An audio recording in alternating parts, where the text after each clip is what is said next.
Good morning, DJ and PK. It's 97.5, the KSL Sports Zone. Welcome in on a Tuesday morning. Well, the Monday Night Football game went as expected. It was cold in Pittsburgh. Miami is terrible when it's cold. 13 straight losses when it's below 40.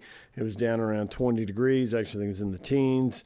Everybody looked cold and miserable. The Steelers fans left early because their team took control in the third quarter, went up 21-3. They won 28-15.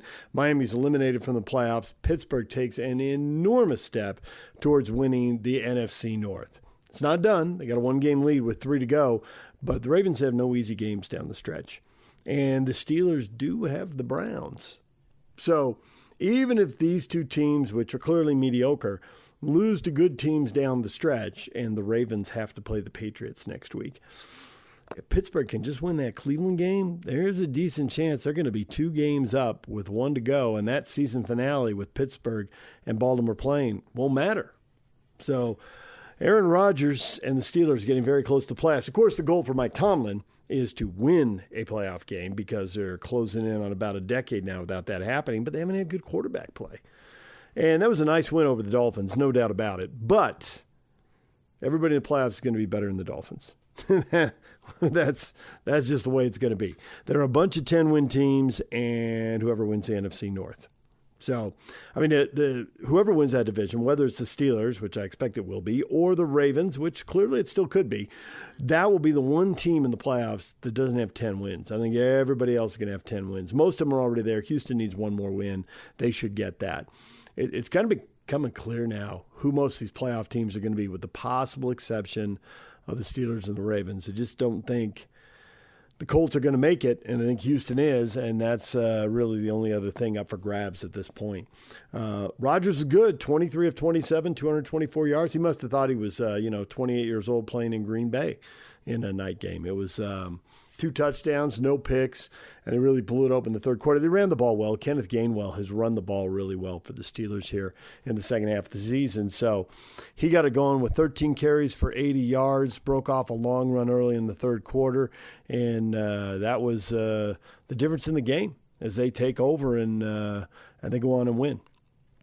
All right, that's the NFL news, and then there's the NBA, where your Utah Jazz win again. Now, typically, and I've been doing this more than 30 years here in this market, that's what you want to hear. Just not convinced that's true now, as the rebuild lingers on. They aren't lucky enough or bad enough to get one of the elite players. So they get some nice players, and they put together a little bit of improvement, and they're just good enough to play themselves back into, pick 7, 10, or 13. I don't know how it's going to play out. They won 4 of their last 6 games. Ordinarily, that would be seen as progress for a team that's rebuilding. However, all the big guys sat. You could argue that the front offices for both teams are like, we sit our big guy, we can play a lot of the young guys, and then we're vulnerable to rim. The other team gets a lot of shots, we lose. Except the Jazz and Mavs can't both pull that off. Somebody has to win, and the Jazz did in overtime. Keontae George had another big game. We'll get to that coming up. Larry Markkinen had another really good game. Most impressively, I thought some of the young guys looked good. Ace Bailey took the first shot of the game and missed it. It was a 15-footer, looked a little awkward, went off the back of the rim, went high in the air. But he anticipated the miss, blew past everybody, raised up, caught it with one hand, and dunked it, and that is why you shouldn't be late to games. Oh, man. I can usually watch a game and not say anything. I can just kind of sit there and watch it happen. That one made me yell. Like, ah! Oh, that was good. That was good, and he was the only one. Cody Williams, who was, let's face it, weak last year. Too small. Now, he's had a year to beef up. They put him in the G League, try to pump up his confidence. He caught the ball, turned the corner, and went to the rack and threw down a drive in the first half. Great dunk. But he had other aggressive plays attacking the basket. And so, progress for him as well. You'll hear from Coach Will Hardy talking about that coming up. We'll do that next. Best of the Jazz post-game show is on the way. Stay with us right here. DJ and PK, it's 97.5, the KSL Sports Zone. Good morning, DJ and PK. It's 97.5, the KSL Sports Zone. The Utah Jazz win. They might be jeopardizing their lottery odds, but they win again for the fourth time in 6 games. They need overtime, but they beat the Mavericks 140-133. Cooper Flagg went for 42 points. He was very impressive. Youngest player in NBA history to score 40 points in a game. But Markkanen had 33 points and 16 boards. And there were some other guys who went nuts. For more on that, let's get to the best of the post-game show. Sure, Jazz recap here on DJ and PK 97.5, the KSL Sports Zone. Jake Scott with you. The Jazz win last night in overtime over the Mavericks, 140-133. What a game from Keontae George. Again, 37 points, 6 assists for Keontae. Lauri Markkanen had added 33 and 16 rebounds as the Jazz get the win. Big game for Cooper Flagg, the first 18-year-old to score 40 points in NBA history. He had 42 in the loss for Dallas. Let's get to the post-game sound and Jazz head coach Will Hardy. Well, this is a night where I felt like the team stayed with it. Obviously, the run late in the fourth quarter was huge, and then overtime we played really solid. We were undersized for a majority of the night, and so protecting the paint takes an effort from everybody. I thought as the game went on, it improved. They had 38 points in the paint at halftime, ended with 26 in the second half and overtime. So a big improvement there, but a bunch of guys deserve some love. Keontae following up last game with this performance, I think, is a big moment for him. He's somebody that we're relying on a lot, and it takes a ton of preparation. It takes a ton of focus to be somebody that's counted on every night in the NBA, and Keontae is really, really growing into that space. I thought Flip had a tremendous game, a lot of big plays. But, 3 guys off the bench. I thought Isaiah continuing to put pressure on the paint for us, 8 assists, 0 turnovers. And then, Taylor and Cody, who have not been with us lately, both played outstanding. And I think that, Cody made some defensive plays late in the game that were huge for us, showed some force playing towards the basket. The dunk in the first half, I thought his go and catch in the corner in the second half to his inside hand layup was a huge play. And then Lauri, his stat line looks sort of familiar, but the way that he rebounded the ball, especially late in the game, is something that we need him to channel. His aggressiveness and physicality to rebound down the stretch of the game is why we won. But it's a great win for our group. I'm really proud of the guys, and now we're on to the Lakers. How do you make the decision when you're deciding on healthy stretches for guys like Taggartinsky? Yeah, we need to take care of their bodies. We also need to see some of these young guys play. And I felt like it was an opportunity to see Bryce play with Lauri and Keontae, something he hasn't gotten to do a ton of this year. And then Cody and Taylor, I think, have been working really hard, and it's good to have moments where they are with us and they play real minutes and they get to, it's like a progress report, where am I at? How is this going? And it's also good to have them back around the group, around the team.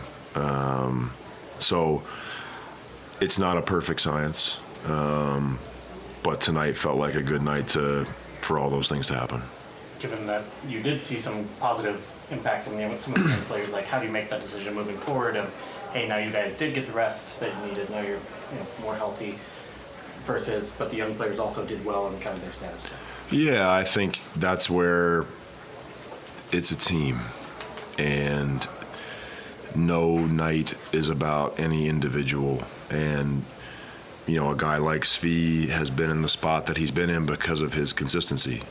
And so you have him take a night to play somebody else and they do well. It doesn't mean that he lost his job. I think what we're really building towards is, you need to have a team that's deep in this league because of injuries, because of fatigue, because of matchups, and certain lineups sometimes against different teams work better. And so that's what we're trying to build, and we want everybody to get used to that feeling of being on a team, and it's not about me. Especially once you get out of like the top 2 or 3 players on any roster, it's like we're all here to try to win. We're all here to play our roles, and certain nights it's the 3 of us that are going to be playing more, and the next night maybe it's the 3 of us, and then one night I'm not in and you 3 are in, and that's just kind of how it goes. 82 games is a long road, and so you're going to need everybody. When you are looking at team building and you're kind of looking at what Keontae's done, when do you start to trust that that's baked in so you can move on to the next step of like developing around him or the pieces around him or how he's getting used if he can be a guy who gives you 25 and 6 every night? Yeah, I don't know if you ever fully just say, oh, it's baked in. I mean, I think you have to make decisions on other things, but I coach Lowry hard every night, and I'm going to continue to coach Keontae hard. I think Keontae has changed all of our expectations for him, and I think that's a good thing. I think that does make us feel differently about him in terms of our roster and what that could mean moving forward. And so, like, I think I agree with what you're saying, but I also wouldn't want to necessarily say out loud that, like, oh, I just assume that's going to be there every night, and so I'm focused on these other things. It's my job to always try to help our players where I can, and then appropriately get out of the way when I should. Cooper had 42, and I thought, he did a good job of kind of attacking the switch, the mismatch at sometimes early in the game, and then late in the fourth and overtime, you guys defended that pretty well. What changed, and especially with regards to Keontae and kind of that one-on-one matchup to get some more efficacy there? Yeah, I think the team adjusted that Cooper really wanted to go left. I felt like early in the game we pressed up on him a little bit too close, and he is more athletic than you think, and he has a great first step, and he gets low and he pushes his dribble out in front, and so we lost the battle like right at the point of attack too many times early in the game. But I think especially as the game wore on, I felt like we did a better job of recognizing that like he wants to go left, and we did a better job with our angles.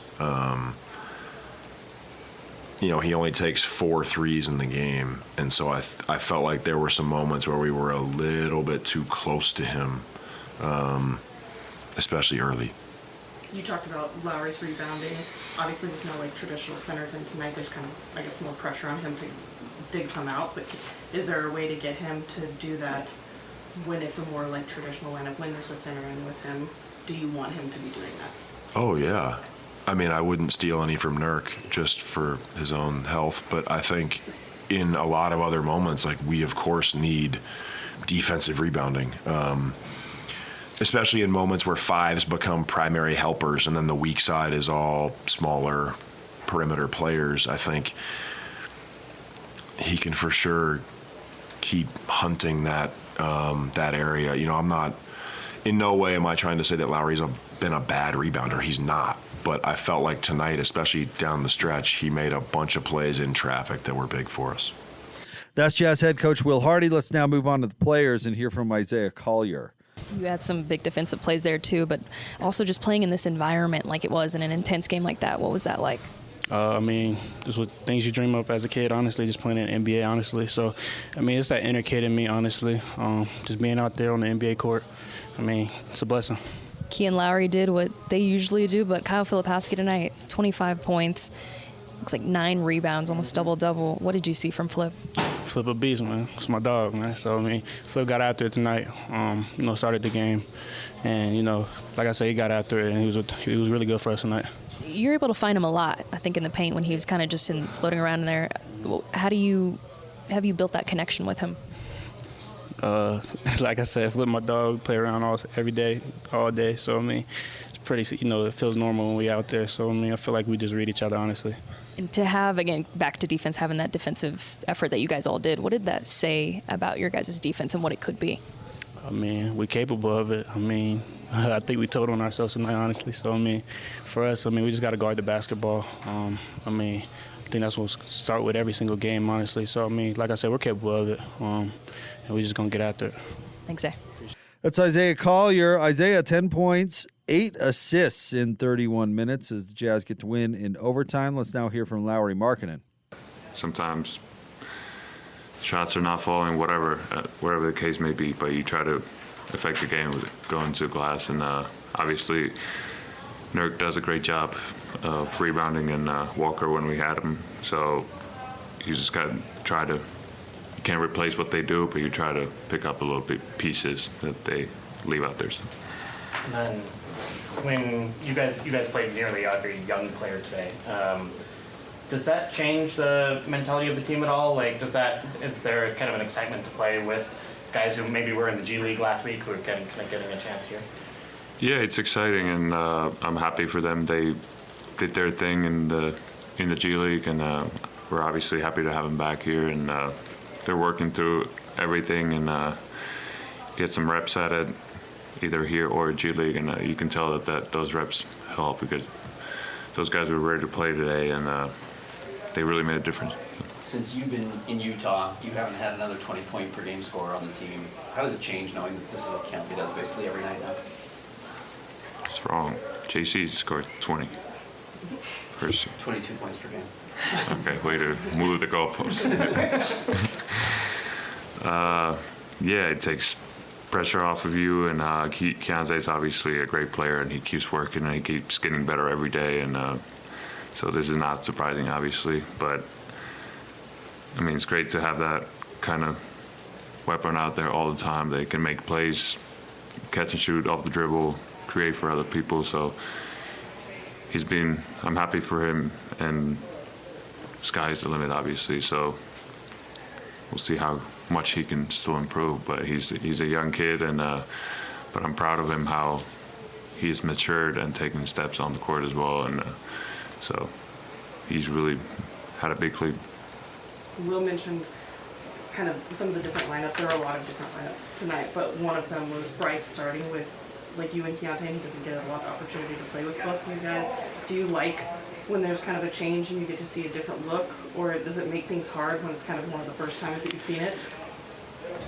It's exciting, and also it is a little adjustment with you play with mostly the four guys in the lineup every game, and you kind of get used to what kind of actions we run to each other and where a player might be at their best, and then you take somebody off of it and add a new player. Obviously, those guys are great, Kyle and Bryce, and they were ready to step up, but it's a little different, but like, I'm happy how they're able to figure it out to kind of like, right, just to throw him out there in the lineup, and we'll figure it out. So it's never going to be complete. It's a work in progress, but happy to get some different lineups out there to see kind of what works and how we can get better. What growth have you seen in Kyle Filipowski's game this year? Yeah, I think he's taking his time. Like, he sees the reads. He was obviously a smart player before, and he was able to make those passes before, but I think he kind of, it's slowed down for him. He kind of knows where the guys are, even if he's not looking, and knows the spacing. And again, it's just like Keontae. He keeps working at his game, so it's not surprising. But just for today's example, he played a great defense, in my opinion, and so again, he can get a lot better as well. But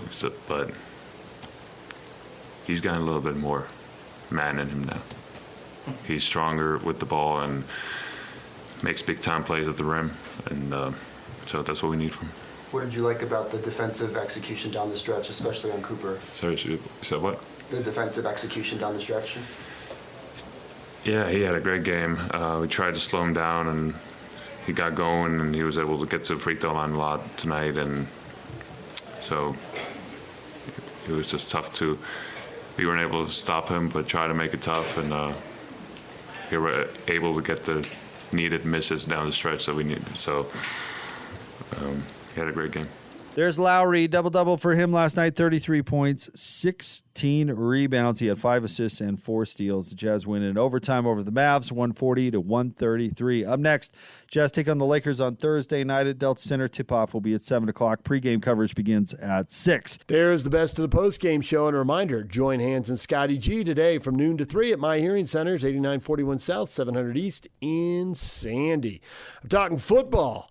NFL and Kyle Whittingham. What's his next move? That's with Riley Jensen. Coming up next. Stay with us. DJ and PK brought to you in part by Minky Couture. Get the best blankets and gifts ever and save 50% this season with promo code ZONE50. Shop online at minkycouture.com or visit any of their 6 locations. DJ PK on vacation. He will be back Wednesday. We are about to talk football with Riley Jensen. Riley, good morning.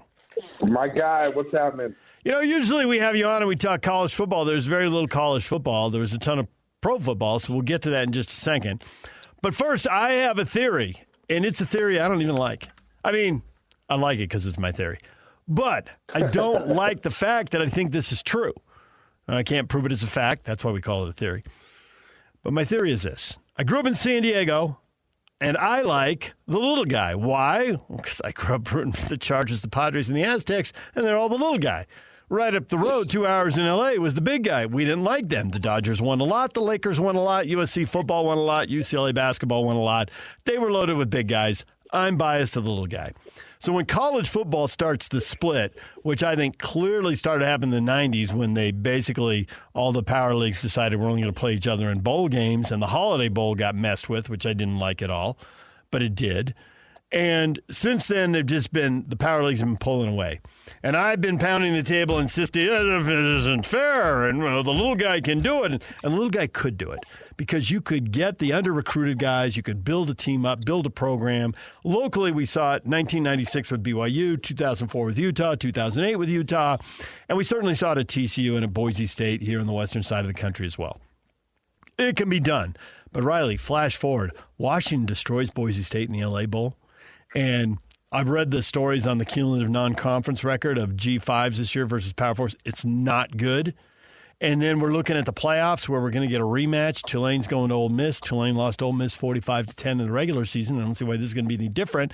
And I'm looking at the transfer portal and the NIL rules and thinking, well, anytime someone starts to build it up the way Utah did, the way BYU did, the way Boise State did, the way TCU did, you're just going to get your sophomores ripped away from you. I mean, Eric Weddle, everybody was sleeping on Eric Weddle, but they wouldn't have been sleeping on him after his freshman and sophomore years. There would have been people knocking on the door for sure. Is there any hope for the G5s going forward? Does the split just get wider with these rules? I feel like it gets wider. I think one of the things that I'm feeling as a fan of college football that is I think going to disappear within years is just the bowl games, right? Like it used to be something that you could hang your hat on as a G5 team if you made it to a bowl game, or if you know, like you said, BYU in 1996, they made it in the Cotton Bowl. I think people wanted to make it to a bigger bowl, but that felt like a big bowl and a big opportunity, right? To kind of punch up against, you know, a P5 team or a P4. Well, P5 team at the moment, P4 now. And I think the bowl games are going to go away because, I mean, I've already felt it lose its luster this year, right? Like, there's a lot of fans that are just disappointed, you know, and I'm trying to get excited about Utah State being in a bowl game against Washington State, and it's the Potato Bowl. It's the bowl game that I played in, the Humanitarian Bowl.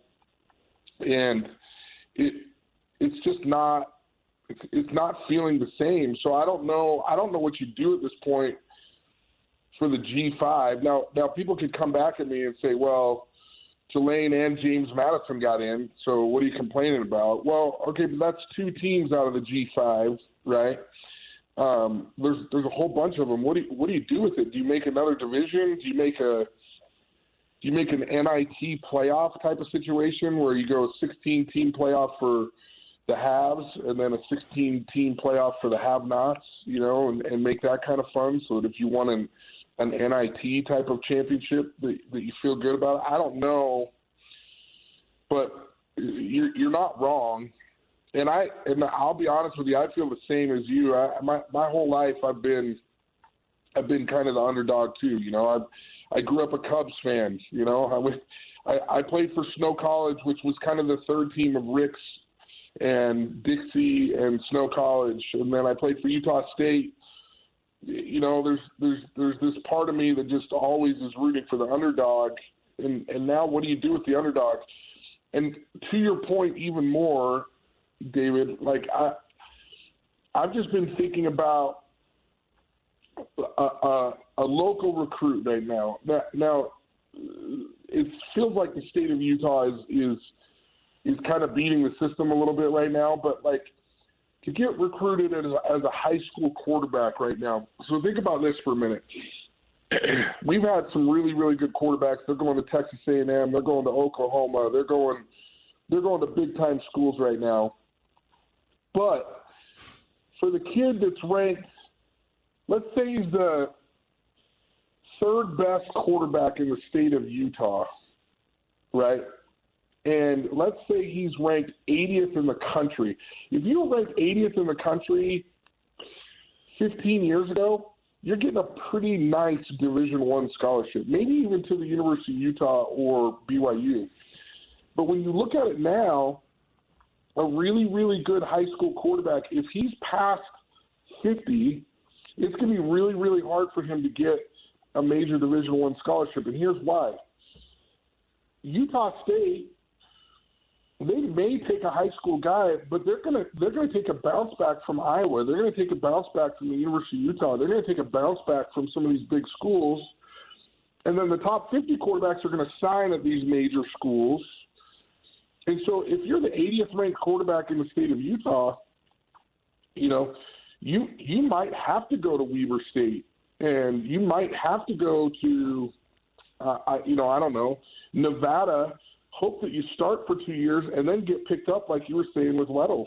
Play really, really well at one of these smaller schools, and then you're almost using, what we used to call a 1AA school or a G5 school as like a junior college experience where you get there, you start early, you play early, and then you have a chance to go play at a school that maybe can help you get to the NFL. I just saw a wide receiver at San Jose State whose name escapes me. I could look it up, but it doesn't really matter. The story is what matters. He grew up in the Bay Area. I think he's actually in the South Bay area there. And he got an offer, and he went to Sac State. And he did well there, so he went to San Jose, and he did well there, and now he's leaving the portal. It's like he has to work his way up through the minor leagues. He went to A-ball in Sac State. He's at AA ball in San Jose. Well, now he's going to go to AAA. Didn't he lead the nation in receiving? He was up there. Yeah. I know every time we were talking about San Jose State, and I know the offensive coordinator there really well. His name's Craig Stutzman. He does a really good job. He was a wide receiver at Hawaii, and I'm sure he's sad to lose him, but also that almost has to be what you have to brag about. I mean, I saw Coach Choate from Nevada bragging about these players coming in, being first team, second team, all Mountain West Conference, and then he was bragging about one of his players leaving and getting a bag. Yep. I mean, that was the exact words that he used, right?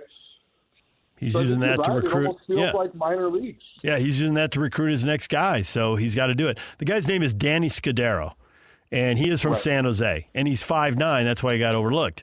But he went to Sac State and had 52 catches, 664 yards, 5 TDs. Catches on at San Jose, 88 catches, 1,291 yards, and 10 touchdowns. So let's see where he lands now. That's welcome to college football. You think about a guy that I played with that was unbelievable. He walked on at Snow and walked on at Utah State, Kevin Curtis.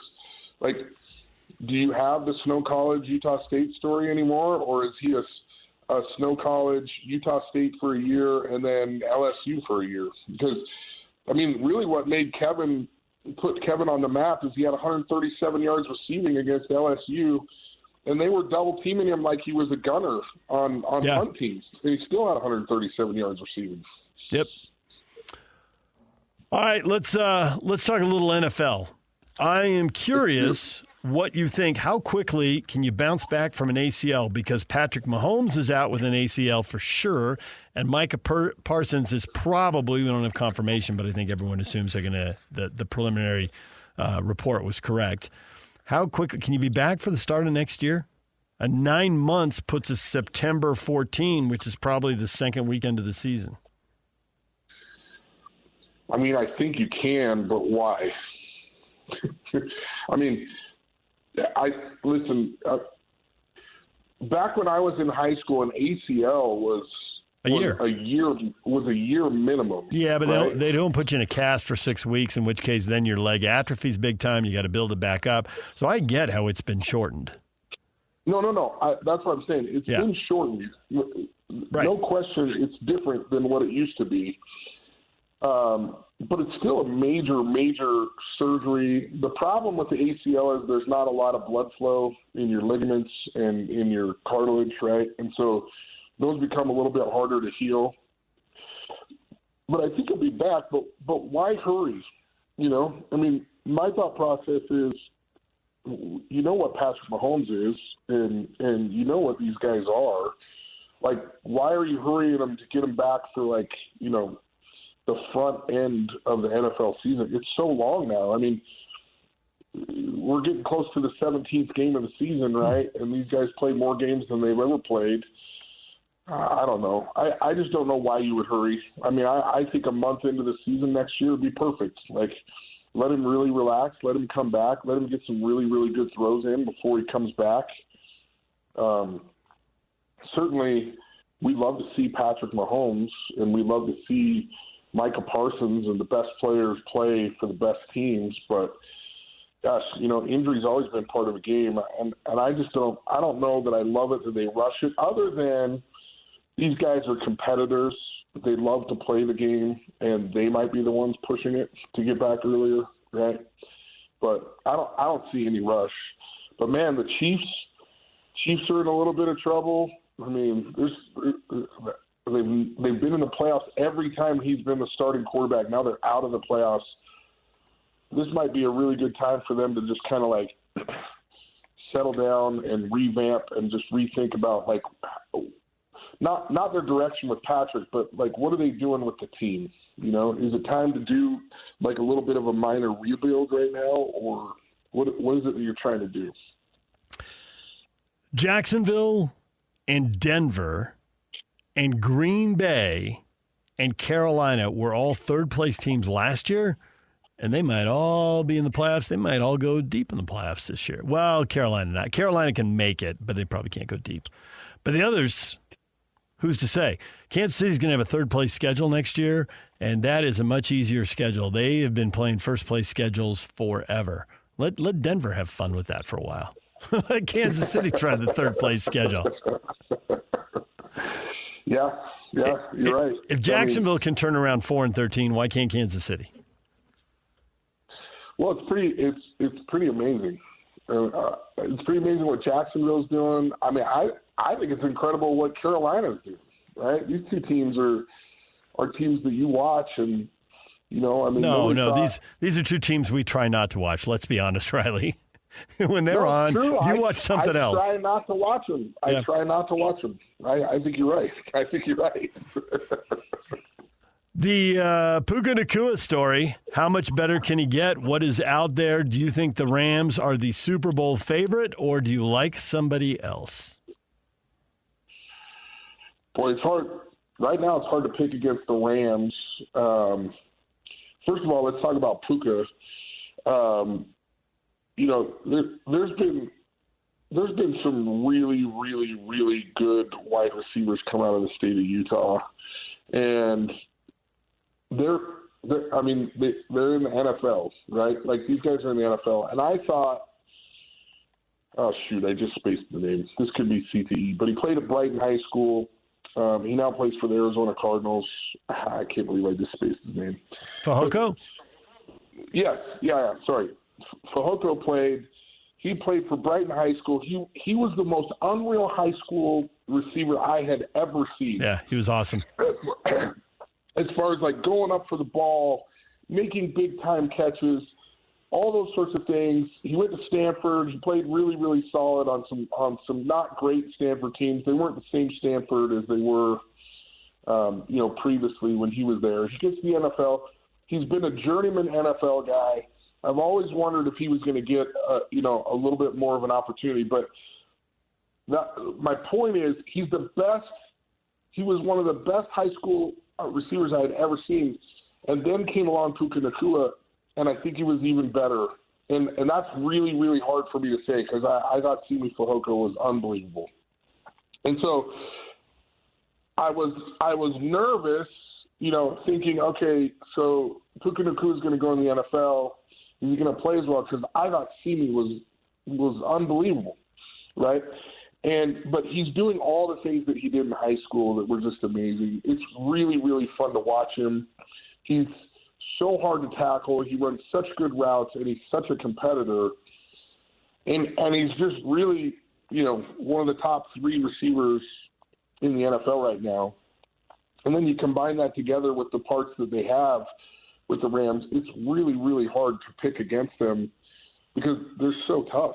I mean, Stafford is so good and has so much zip on the ball, and he has a guy in Puka that he can just go to, and Puka's going to shield the defender, and he's going to be able to catch the ball and keep the chains moving.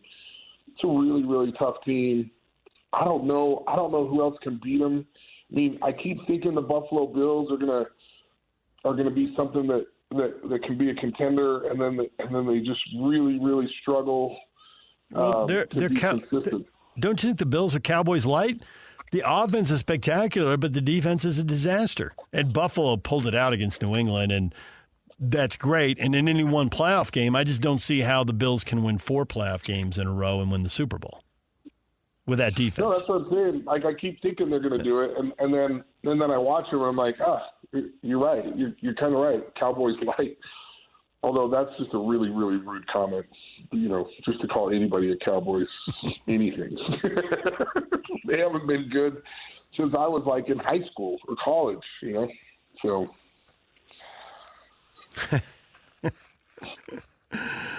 Do you believe in the Broncos, and do you believe in Bo Nix? Because he was brilliant yesterday, 300 yards, 4 touchdowns, 0 picks. I mean, this is we're getting into Peyton Manning, Tom Brady kind of stats. An interesting stat, Brady, Manning, and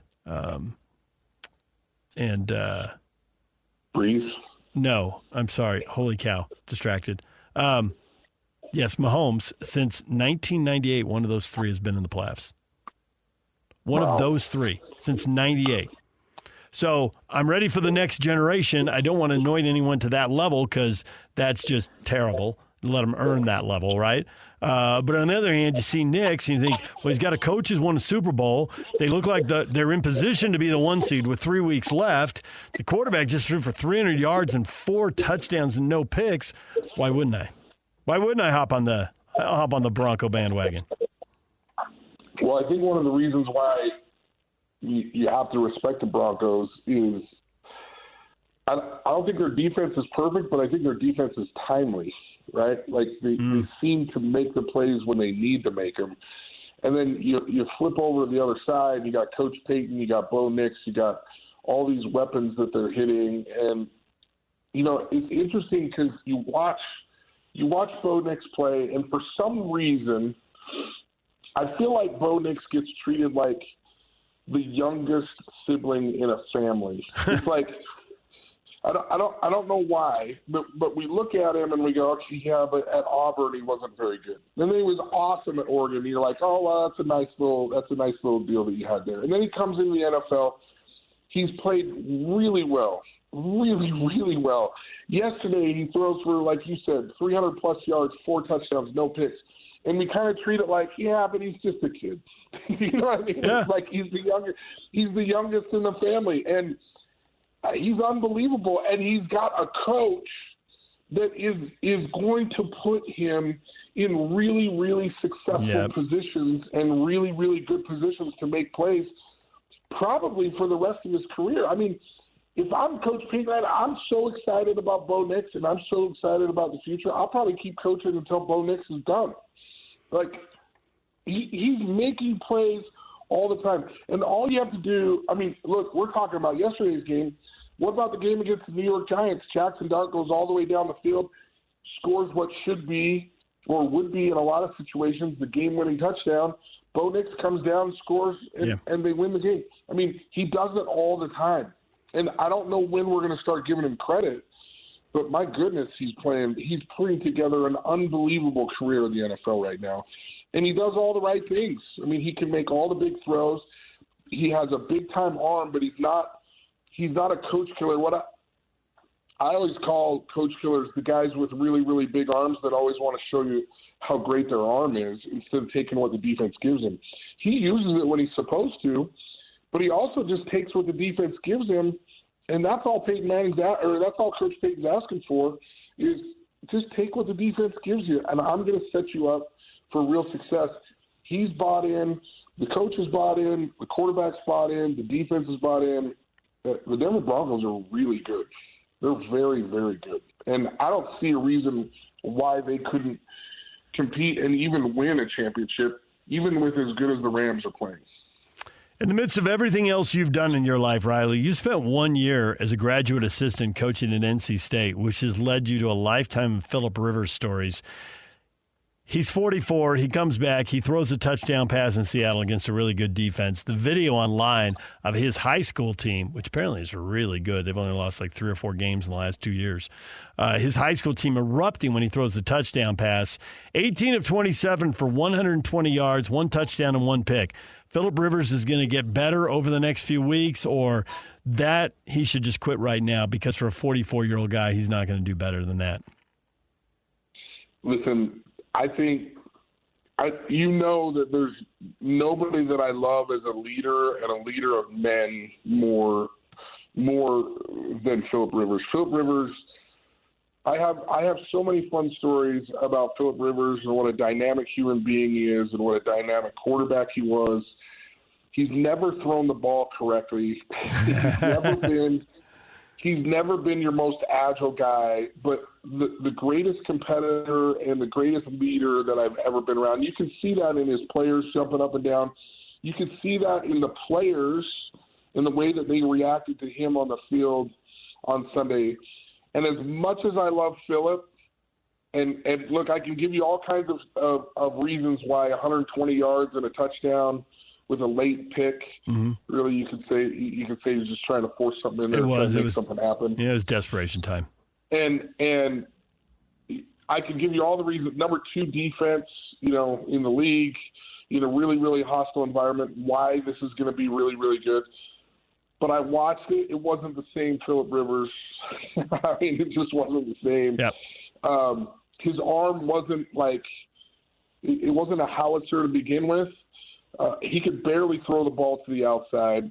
It was really, really difficult for me to watch because I was like, oh, geez. But then just the savvy veteran, the savvy competitor completing what we call a cut route to those running backs when they needed to, checking and making sure that his protections were there and then throwing that skinny post to the tight end down the middle. I mean, he showed so many flashes of Phillip Rivers. And the reason why I love Phillip is if you just take a cut up of his post-game presser and how he was just so aware of hey, for my kids, for the kids that I coach, this is real. I was nervous.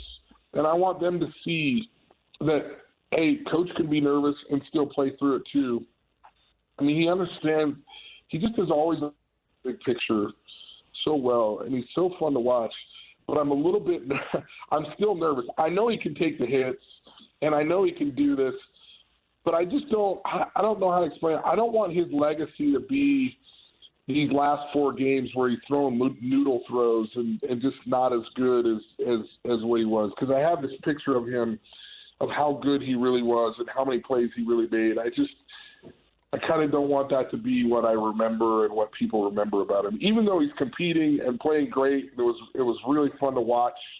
There's part of me that's like, oh man, Phillip, you don't have quite the same thing that you used to. What will you remember about Kyle Whittingham?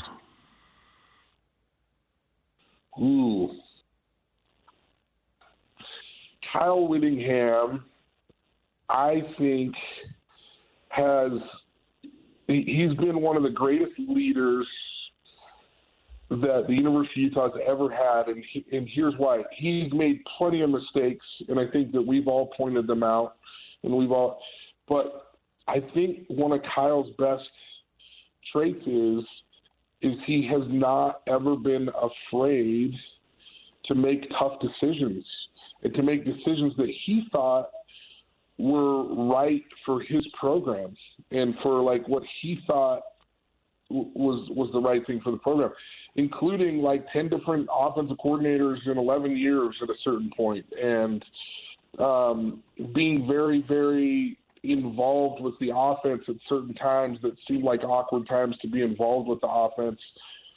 And I really gotta admire him and look up to him for that kind of stuff, because I think what Kyle learned early on as a coach is, look, if this ship is going to go down, this ship's going to go down in the way that I see fit, not the way somebody else sees fit. Because if the ship goes down and it's not my decision, it's not even my ship, and the ship went down.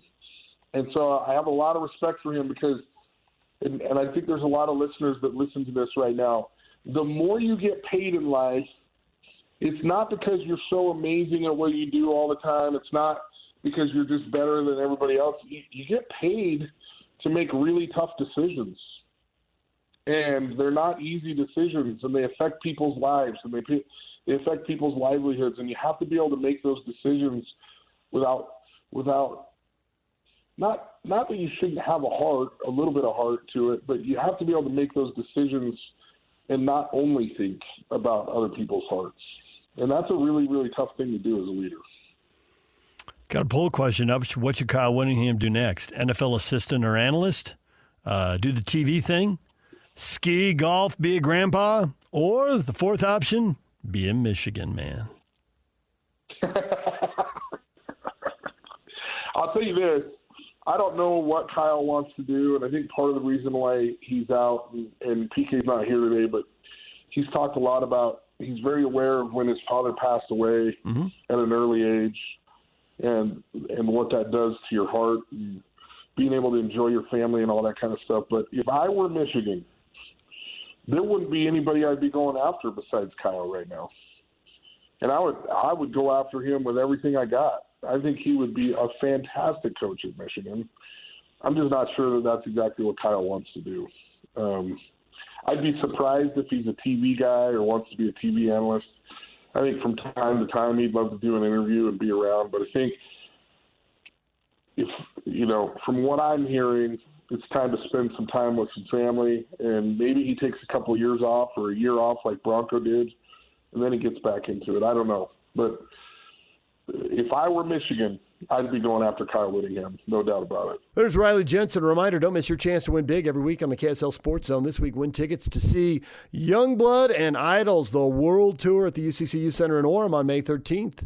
Tickets are on sale now at livenation.com. Listen to KSL Sports Zone all day Wednesday for your chance to win. What is trending? The headlines next. It's time to get your morning started with the news you need to know. News update. This is what's trending with DJ and PK. Hashtag Utah Jazz.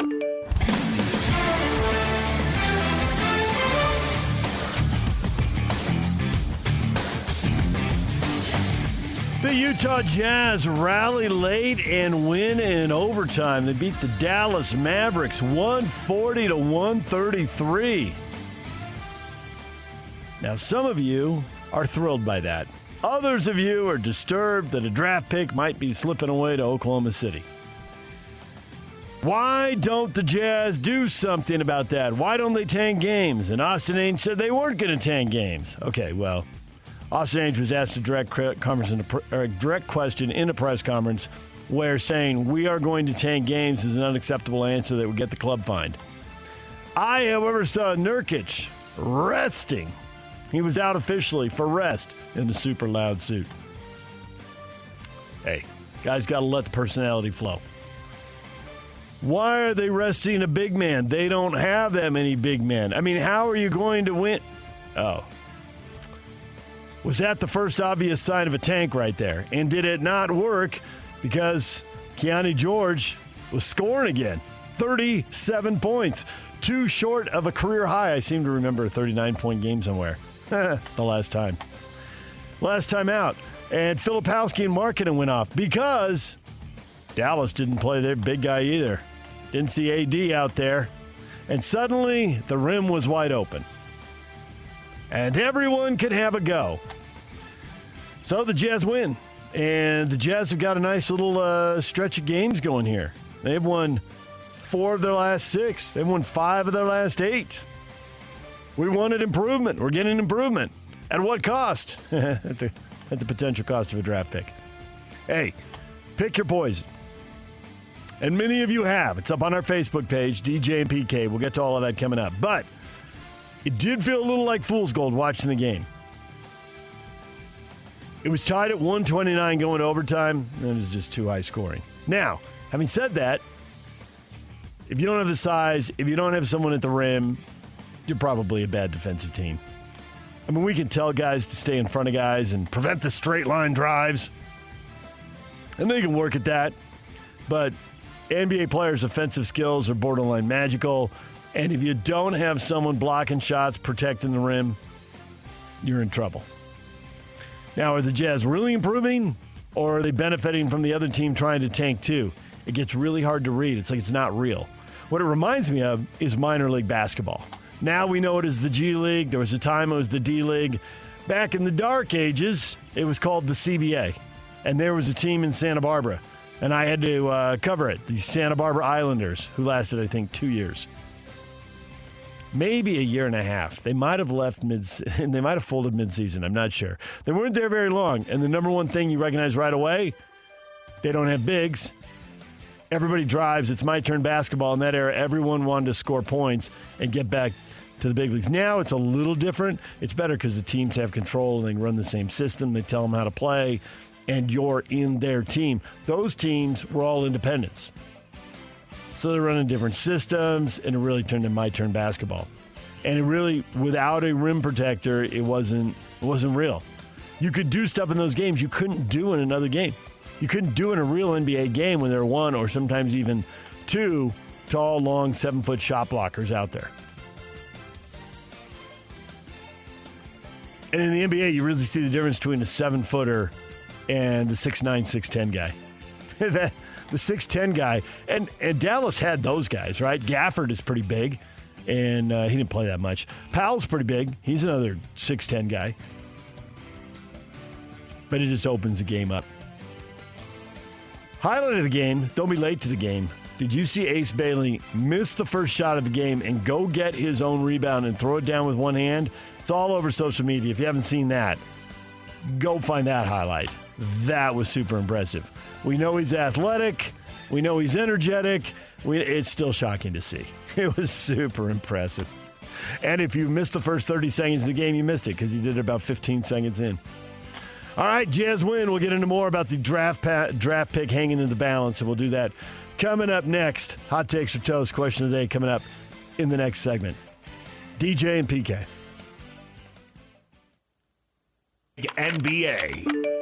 Headed by Jordan Walsh, off to Duncan, back to Cade. Screened by Duran, Cade leans in, fires and hits a three. So smooth. Quiet the crowd. 96-90.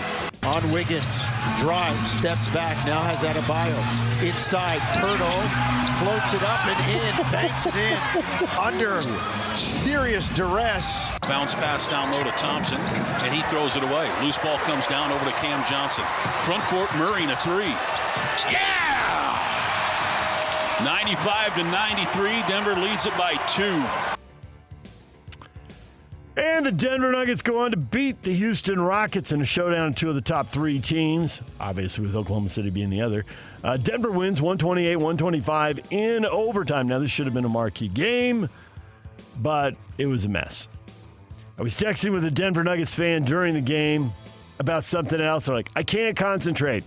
Right now, I'm worried about NBA officiating. And sure enough, that's from a Nuggets fan who didn't like the way things were going, and they won the game. And then afterwards, Houston Rockets coach Ime Udoka, quote, That's the most poorly officiated game I've seen in a long time. Two of them have no business being out there, and the crew chief was acting starstruck. Zach Zarba was the crew chief. Natalie Sago and Jamal Rawls were the ones who had no business being out there. Here's a great quote from Ime Udoka. You're seeing all kind of inconsistent calls, and I'm sure we should have gotten a few more texts. You people are so terrible, you didn't give us the technical fouls we deserved. Nice. The inconsistency, yeah, that'll get you every time. That's what they want. Call the game consistently. Denver wins in overtime. Those two could see each other in the playoffs. Wouldn't mind seeing a playoff series right there. The Joker fouled out and was on the bench for the final minute of OT as Denver won the game. 39 points, 15 rebounds, 10 assists. And Sengun nearly matched him. 33 points, 10 rebounds, 10 assists. Point centers. Give them the ball and let them run the offense. 10 assists each for two big guys. In the race to the bottom, not many teams around the Jazz, near the Jazz played. The two that did, obviously one of them was the Mavericks, and the Jazz beat them. And the other was the Clippers, and the Grizzlies beat them 121-103.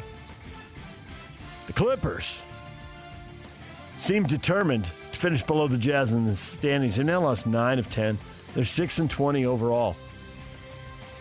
Has the curtain come down? We've talked about the Warriors. You know, there comes a point where they're too old. They can't stay healthy. There are flashes. But any great win is followed up by a loss the next night, and they end up being a 500 team.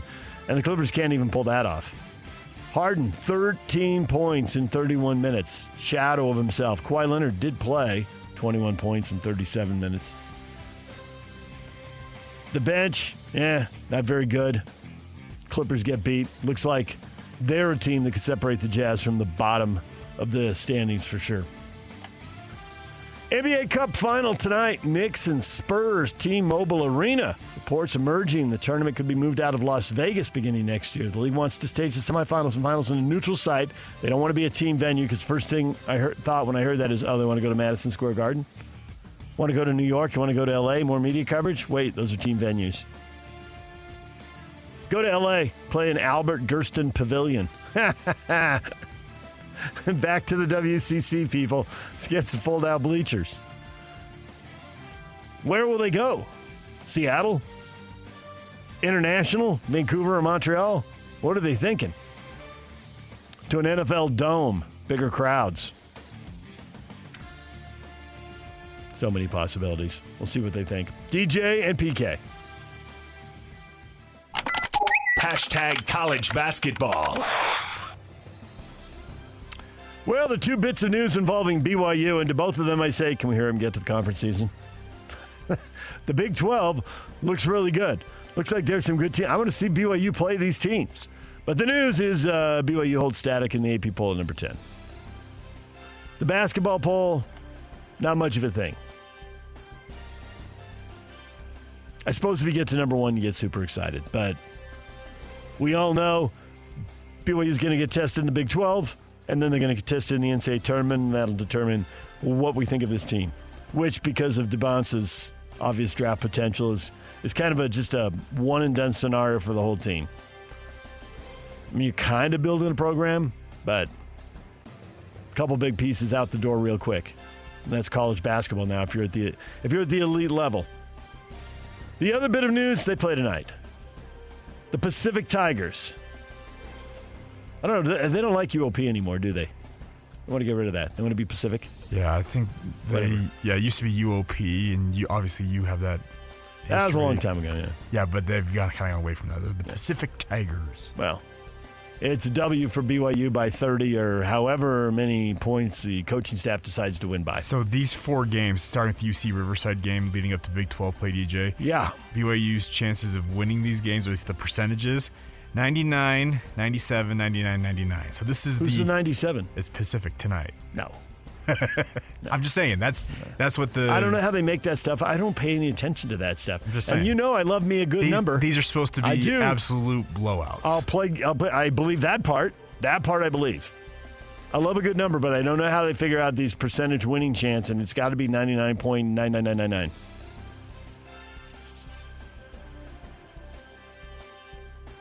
DJ and PK. Hashtag NFL. The Pittsburgh Steelers stay on script. They beat the Miami Dolphins 28-15. They have won 23 straight Monday Night Football home games.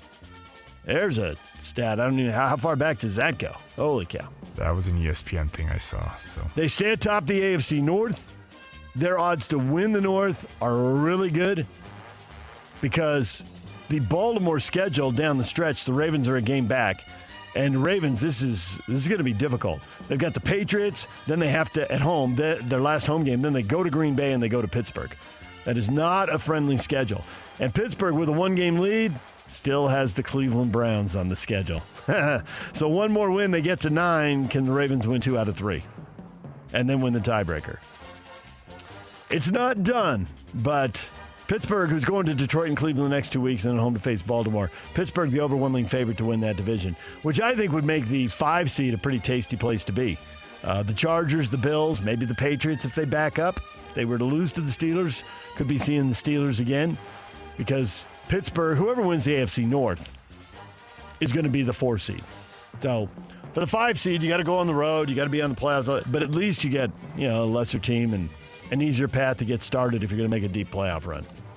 Pittsburgh looks, or Baltimore, whoever wins that division, looks like they'll be the worst team in the tournament. Houston's coming now. Houston's got 9 wins. Whoever wins the AFC North will probably be the only AFC team without 10 wins.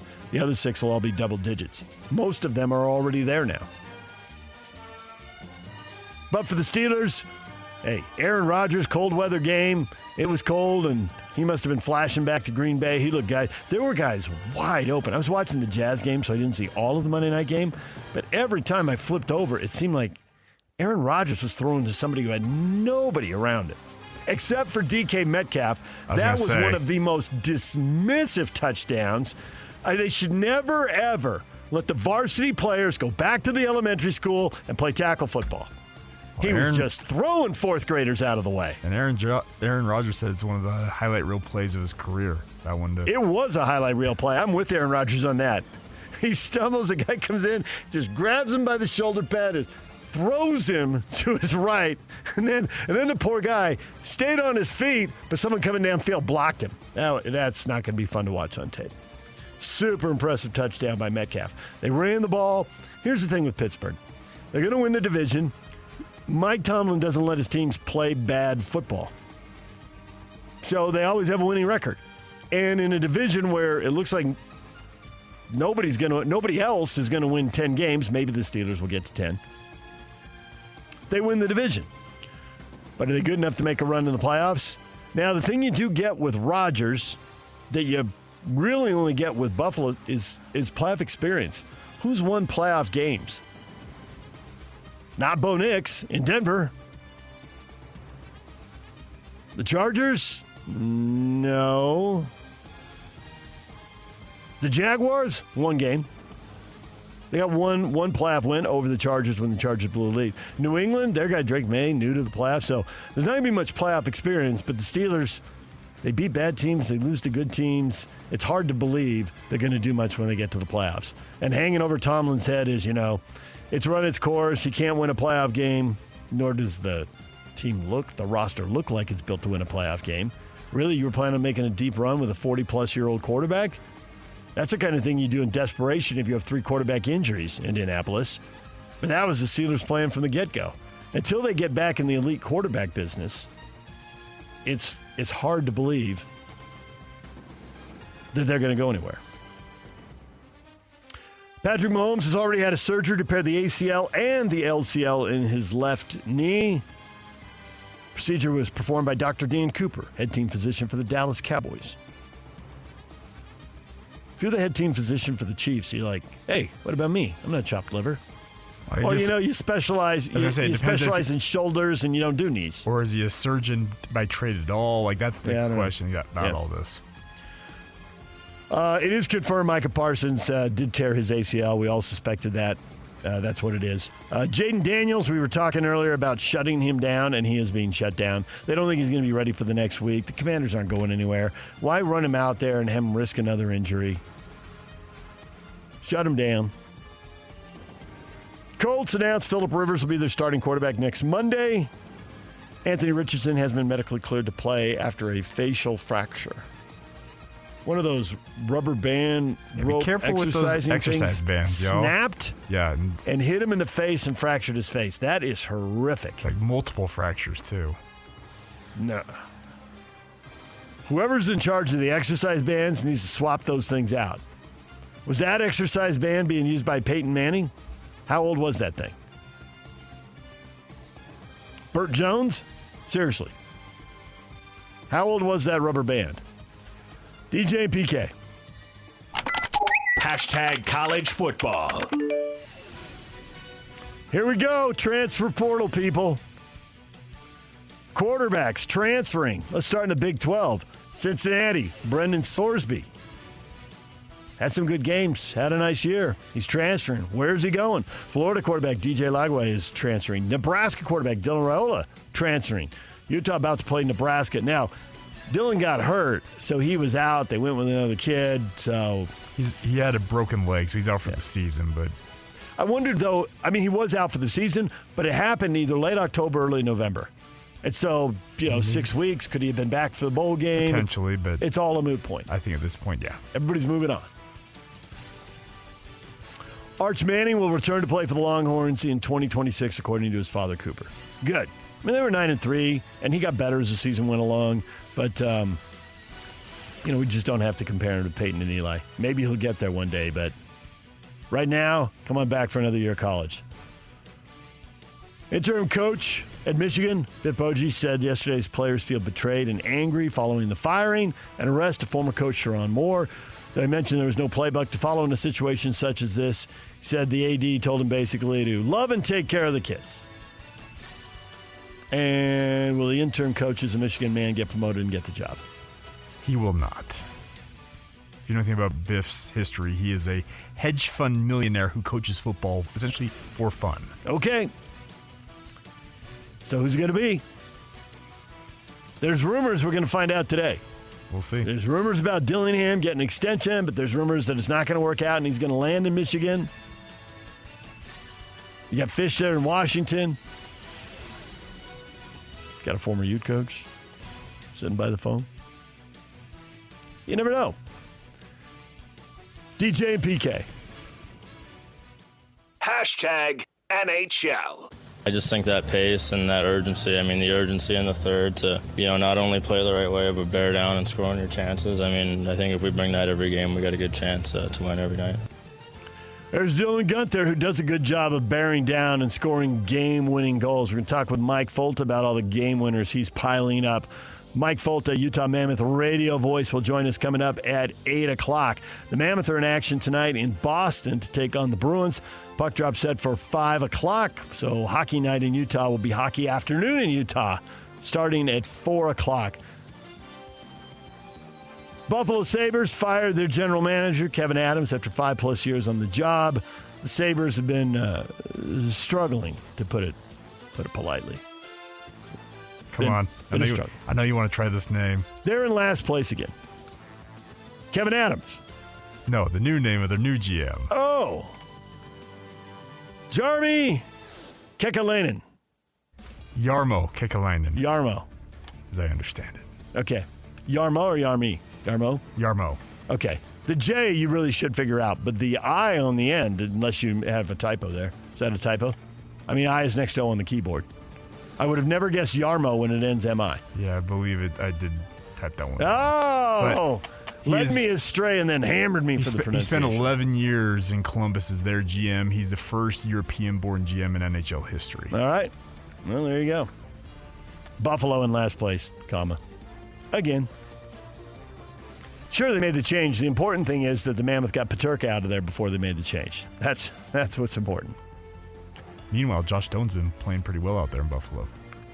What is trending? Brought to you by Shamrock Plumbing. There's no job too big or too small. Get the personal touch with Shamrock Plumbing. Mike Folta, Mammoth radio voice at 8 o'clock. Ben Anderson talking jazz. We will also talk jazz next. Ben will be here at 9 o'clock. We will be talking jazz next with the question of the day because the Jazz are winning, but there's a segment of the fan base that isn't too happy about that. We'll get to that coming up. Stay with us. This is JJ and Alex. I got this. There's another conversation to be had about the 12-team playoff, how BYU was treated by that committee this time around, which is very, very discouraging and disappointing because BYU did not get the respect that they deserved. They were underranked the entire process, which put them behind the 8 ball unfairly. When you take their resume and you match it up with Miami and Notre Dame and even Alabama, you can make a case for BYU needing to be ahead of those teams. They said BYU wasn't in before going into this week. Well, why not? You should have punished them after the Big 12 championship game. And why did BYU get punished for playing the Big 12 championship game and Alabama didn't? Alabama's sitting right now with 3 losses. One of those losses with double-digit loss to a 5-7 team, and they replayed the team that they beat that everyone's hanging their hat on with that game and that win over Georgia, and they got absolutely boat raced on the same Saturday that BYU did. Why are they getting excused? They didn't even move. Catch JJ and Alex afternoons from 3 to 7 on 97.5, the KSL Sports Zone. Nominate the youth sports volunteer that you know for the Hercules Hero of the Week. Submit your nomination at kslsports.com/contest and listen every Thursday afternoon to JJ and Alex for the winner. Help us celebrate the efforts of those volunteers making an impact with the Hercules Hero of the Week, sponsored by Hercules First Federal Credit Union and Beehive Meals. Question of the morning starts with a couple statements. The Jazz beat the Mavericks in overtime. Utah is 4-2 in the last 6 games. Also 5-3 in the last 8. And that brings us to the question. Are you happy they're winning or upset they might lose the draft pick? Matthew, maybe the Utah Jazz head coach should yell and cuss more. Seems to help. I think urgency and energy definitely help. And the coach stepping into the huddle, some flamethrowers like that, can get people's attention. Also, rotating minutes around to different players can get people's attention.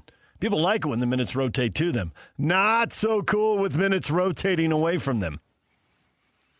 But you do need that because the games come fast and furious. It seems like a non-stop series of games. And sometimes you need that. And sometimes the coach wears himself out with the team, and then the team needs a new coach. So it's a fine balance. But Matthew, we get your point. And you're not wrong.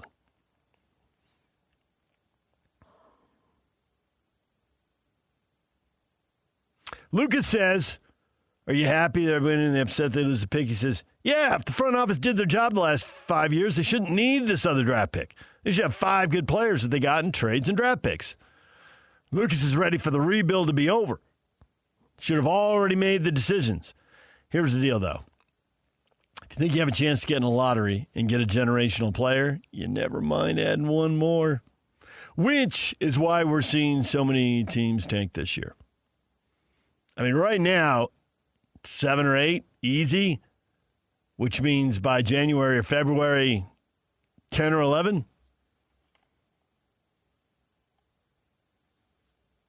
Dallas got Cooper Flagg. You think they don't want to put A.J. DeBonsa next to him? Are you kidding me?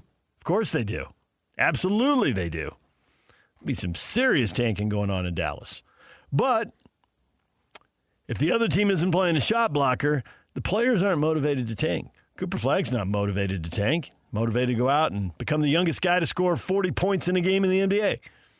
Got out there and scored 42. Players aren't motivated to tank to bring someone in who will take minutes away from them or take shots away from them. Getting the players and the coach motivated to tank, that's tough. Tanking's more of a front office thing. Luke, what have they done with any draft picks? Bragged about compiling them, then trade them away and tell us they're not valuable. Then tank for some more low-value picks. Sweet plan. Luke's a little frustrated now. I don't blame you, Luke. I mean, you're right. What have they done with the picks? Who do we know for sure is a top 10 or 20 player? Because if you don't have players who are top 10 or top 20, you're going to end up stuck in the middle. A collection of really nice players who are the 40th best player in the NBA, how far is that going to get you? When you get down to, even when you get to the second round of the playoffs, how many of those teams don't have a player in the top 15 in the league? 1 or 2, maybe?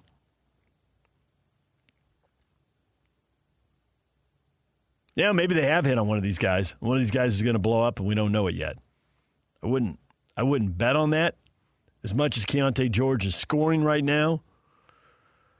You know, there are a couple hitches there. One, his size. Can good defensive teams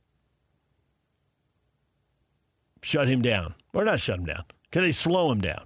Make him less efficient? Because 7 for 21 points on 7 for 22 shooting isn't going to win you playoff games. And I did watch that game last night and think, and I was watching it with in the studio with Jake Scott and with Tim Lacombe. He's talking about, like, how much of this is fool's gold? There's no 7-2 player at the rim.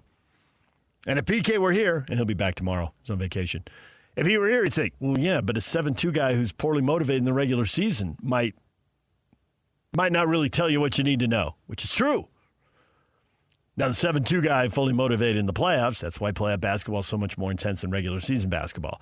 But what we saw last night, and what we're going to see anytime teams in the bottom third of the league play each other, is watered-down teams.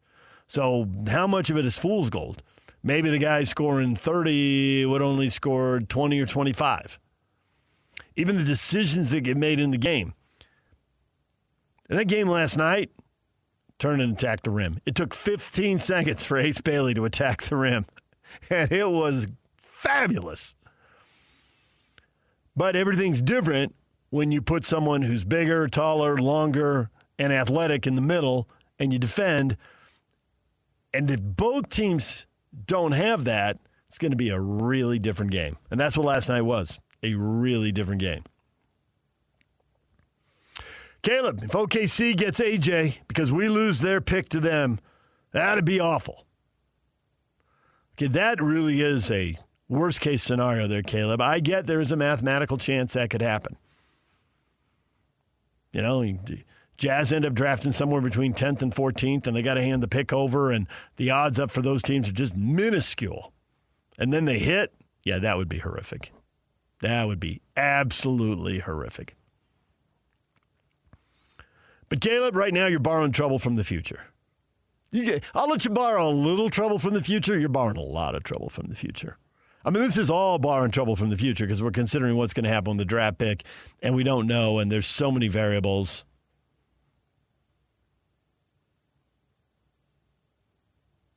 I mean, they could draft somebody, and they've hit on a lot of draft picks, but they could pick a bust. They could pick somebody who looks good, starts out good, and then has a bunch of injuries and their careers get. Yeah, this could play out so many ways. We're just going to go with the odds. Generally, high draft pick good, no draft pick bad. Obviously, there are a lot of outcomes in all these scenarios that are all over the map.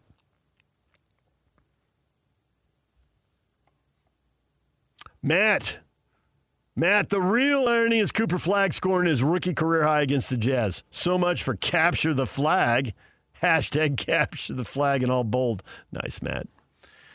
Yeah, that didn't work out. And he did get the rookie career high against the Jazz. But let's face it, Matt, we can't even really crack on the Jazz. They enabled him. Kessler has an injury. That's real. Nurkic needed to rest. That's not real. Open up the lane, let him score. Our young guys can play and get experience, and we can lose the game. And then the Jazz win the game. But there's going to be more of that coming up. Because when you think you've done something subtle, or maybe even really not that subtle, to tank, maybe the other team has too. And we're going to be saying that a lot in the NBA this year.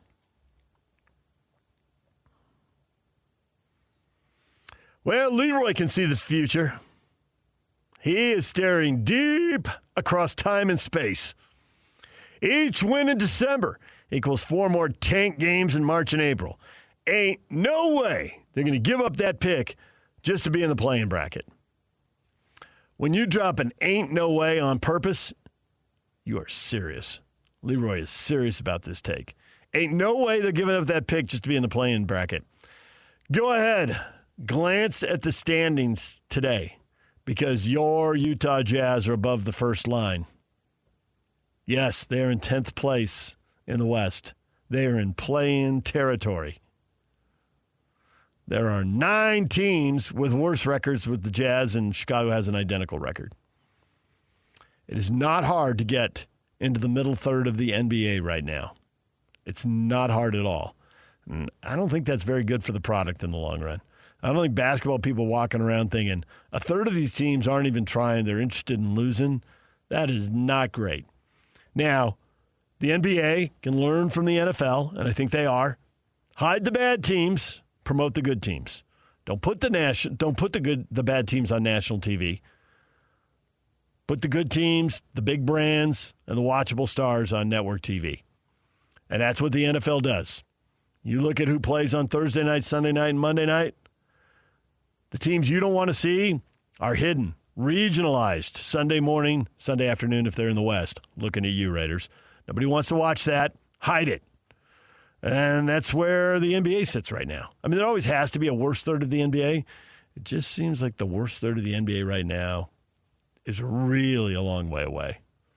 There is a lot of separation, which is going to lead to these wins that are fool's gold, quite frankly. You just don't know that they're real. Jesse's okay with the winning. There are fans complaining, but Jesse is okay with the winning. The draft is always a gamble. That is true, Jesse. It is. But how many teams have been built without getting fortunate in the draft? And either you get lucky because you move up and you pick a player who's a no-brainer. Everybody would have picked Wembanyama. Everybody would have picked Duncan. Everybody would have picked Robinson. Thanks for the no-brainer, San Antonio. Or you hit on somebody later. Find your Joker. Find your Giannis. Find your Manu Ginobili in the second round. It is a gamble, Jesse, I agree. But it's a gamble you got to win. And you can't win if you don't play. And the Jazz are winning enough right now, they may not be able to play in that game. Ethan, I just want Danny Ainge to make up his mind. Good news, Ethan. Danny Ainge has made up his mind. He wants Austin to call the shots.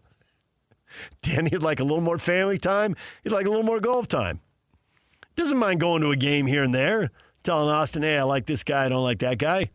But diving deep into the cap and obsessing over all of that, feels like Danny Ainge is ready to let somebody else do that. But I think to Ethan's bigger point, the biggest flaw in this rebuild, and usually when we look at flaws in a rebuild, we look at a trade that went awry. Oh, how did the Clippers give away Shai Gilgeous-Alexander? No wonder they're terrible right now and Oklahoma City's good. What were they doing? That's a common story. Or we look at a bust in a draft pick. Or we look at luck in the lottery. Of course the Spurs are good. They've hit 3 times. They've drafted number 1, number 2, and number 4. The Jazz have drafted number 5, number 9, number 10. Come on. They've gotten lucky. That's the normal rebuild story. The hitch in this rebuild does appear to be too much winning. Not fully committing to being terrible and getting the best players possible. Cody Williams did a few things last night. Had to raise your eye, turned that corner, went to the hoop, threw down a dunk. One dunk against a team that doesn't have a rim protector. I mean, let's not go crazy, but then he had a little confidence, and he hit a couple shots. He had a nice little run right there. And it catches our eye because he hasn't had nice little runs like that. And it's nothing more than a nice little run. But it's progress for Cody. And as Ben Anderson, take the progress. who will join us later on, said that dunk and then the follow-up sequence, right? That's the best two-play sequence of his entire NBA career to date. Right. And to your point, DJ, it's lots of players. Yeah. Remember the immortal, longtime Jazz fans will remember this guy. I got to get his name right. Linus Kleza? Yeah. Was he Lithuanian? Yes, Linus Kleza, Jazz killer. He'd go for 40 against the Jazz. Played for the Golden State Warriors just routinely. And the Denver Nuggets also, I think. Yeah. And what else did he do? I mean, that was a game. That was a couple nice possessions. But for Cody, it's progress. Right? He was out on the floor. He looked lost. I mean, he just looked lost. So now he goes out there, makes a play, makes another good play, makes another nice play. Okay, good. It's a step forward. It's a long road, and there are many steps left to be done, but a step forward. But the Jazz, fully committing to the rebuild, they always win a few too many games. And the first year when they didn't gut the roster and they started 10-3 and Mike Conley was still on the roster and they wanted to hold out and get more for him, I get that, but it bit him. If you're going to tank. Be terrible. Now, you also have to get lucky, and last year the Jazz did commit to the tank. They did have the worst record. They got no good luck whatsoever. Then dropped to number 5. But maybe their luck was Ace Bailey having that manager and his crazy plan to get him to the Wizards. Number 1, why do you want to go to the Wizards? What? But it worked out. So far, so good with Ace. All right, DJ and PK, it's 97.5, the KSL Sports Zone. You hit us up on Twitter. Are you happy the Jazz are 4-2 in their last 6, 5-3 in the last 8? Or are you upset they might lose the draft pick? We have more on that coming up. DJ and PK, it's 97.5, the KSL Sports Zone. Mike Folta, radio voice of the Mammoth, joins us at 8 o'clock. He's about 15 minutes away. Stay with us. Whirls around and down. 97.5, the KSL Sports Zone is your exclusive home of the Utah Jazz. And we want to send you to the Delta Center to see the Jazz in action. Listen every Tuesday for the Jazz Ticket Tuesday Sounder. At 30 past the hour, every hour, all day long. And if you're caller number 12, you'll be on your way to an upcoming game. Buy one, you'll get one free. It's Jazz Ticket Tuesday. Every Tuesday throughout the NBA season. On your radio home for the Utah Jazz. 97.5, the KSL Sports Zone. Artist of the day, ZZ Top lead singer Billy Gibbons celebrates his 76th birthday. Brought to you by Live Nation. For all the live concerts events in 2025, check out livenation.com. Sliding in the 76-year-old before PK comes back and cracks on you for it. Is that what's happening? ZZ Top, one of your famous promos I still bring around every so often, is you guys having some of ZZ Top back in the day. So it's not about. I don't remember that. Oh, it's classic. Okay. I'm losing it. Seriously, right now I can't recall that. It's years. I remember singing Frampton. I don't remember the ZZ Top. It was more about like you guys were having fun with how ZZ Top related to younger generations, and some guy it was back when we had the text line. It's that old, DJ. We had the text line still. Well, that's why I can't remember it. That text line had to be. It's at least 5 years. No. The text line went away 10 years ago, dude. Okay. Yeah, the text line was gone before the pandemic. So but like people were remember there was a manager who wanted to end the text line. Fair. Good point. And how long has that manager been gone? It's been a while. Yeah, no, but it was how ZZ Top related to even younger generations, considering at that point they were in their 60s. The thing about ZZ Top is the look. Yeah. The look just stopped traffic. As soon as you saw it, you had to stop. Okay, now what's going on here? The beards, man. Right, yeah. And it's nothing wrong with the music. They got their hits again. Yeah. But the look stops traffic. Yeah. So it was more about them being timeless, I guess is the best way to say it. Coming up at 8:30, we're going to get more into this. What is going on with Kyle Whittingham? What's the deal with Kyle? What is he going to do? I talked to somebody close to Kyle last night who insists this guy is not retiring. He loves a challenge. His mind doesn't stop. He loves his cross. He's famous for doing crossword puzzles while he's on the Stairmaster. Because the mind doesn't stop. He wants to problem solve. I was told, anybody who paints Kyle as someone who is tired, worn out, ready to stop, the NIL transfer portal era. No. Kyle, and I think we've all seen this to be true, Kyle it doesn't matter if he loves it or hates it. It is, so figure out how to make it work for you. Figure out and he loves that, and he's not done with that. So what does that mean? And we've got the poll question up. We'll get to that coming up. NFL analyst or assistant coach or head coach for a big be a Michigan man, which I have on fairly good authority. Kyle finds us doing a poll question with some of these answers in there. He finds that funny. Ha ha. But the point is, he's looking for a challenge.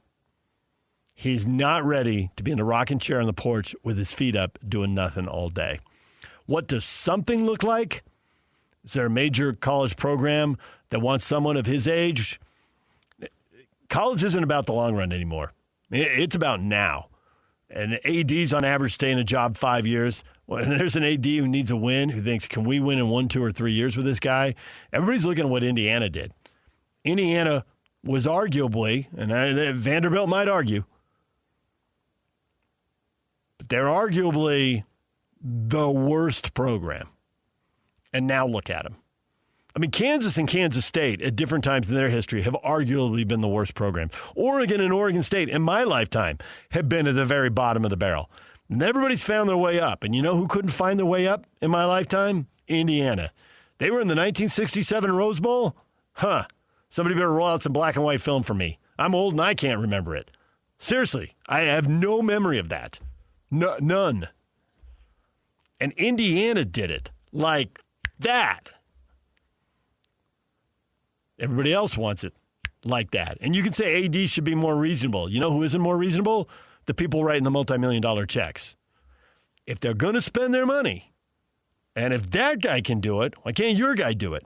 So I think, as this all circles back to Kyle, if you can do it, the age thing isn't that big a deal.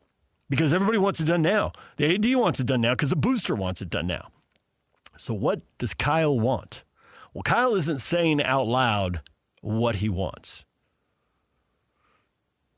I'm left with a perception that he wasn't super excited to be stepping down at Utah.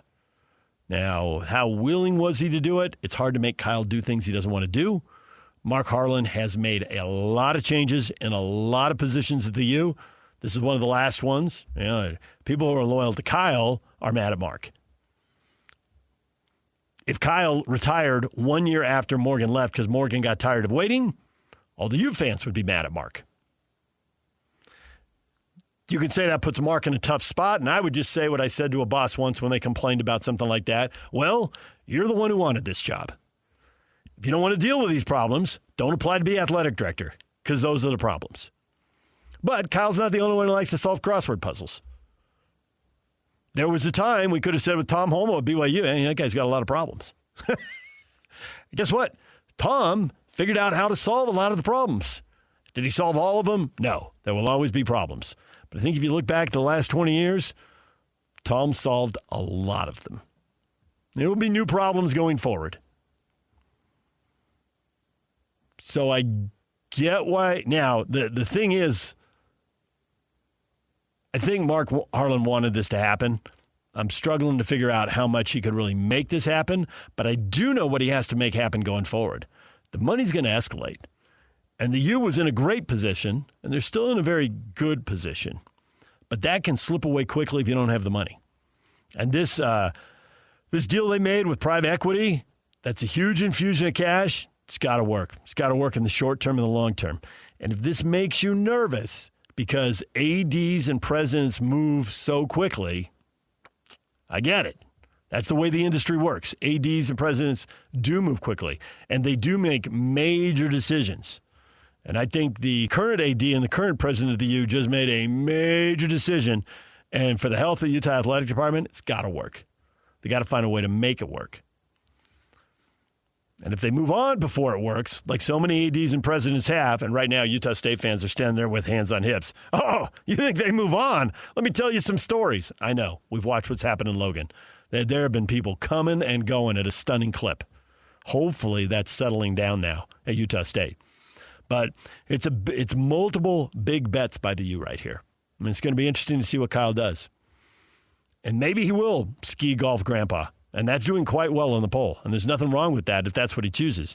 But, man, talking to people close to him, doesn't sound like that's what he's going to choose. But time will tell, because Kyle has a way of saying what he wants to say when he wants to say it.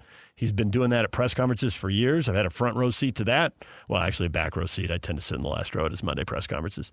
But he's done that over and over. And that press release, he's stepping down. He didn't use the word retire, and he didn't do it on purpose. On purpose.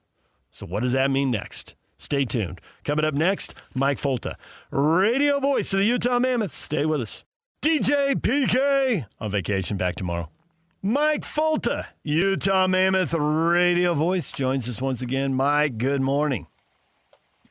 DJ, good morning. I'm here at TD Garden in beautiful Boston, and I'm sitting at a bar here at at the rink getting ready for morning skate. If you see me put this to my lips, it is canned water. It is not an alcoholic beverage. I don't want anybody thinking I'm getting after it this early, but I have a beautiful view of what I think is the Charles River, watching the oyster farmers haul in with their fresh catch of the day. And we're getting ready for a second game of a 3-game road trip here against the Boston Bruins. So all is well. Good to see that that PK is cashing in that PTO a little early here on getting ready for the holidays, huh? Exactly. I think he did connect with a little bit of family and all that. So I think he's getting ahead of the holiday curve right there. Now, when you look out the window, are you looking at the bridge in Bunker Hill?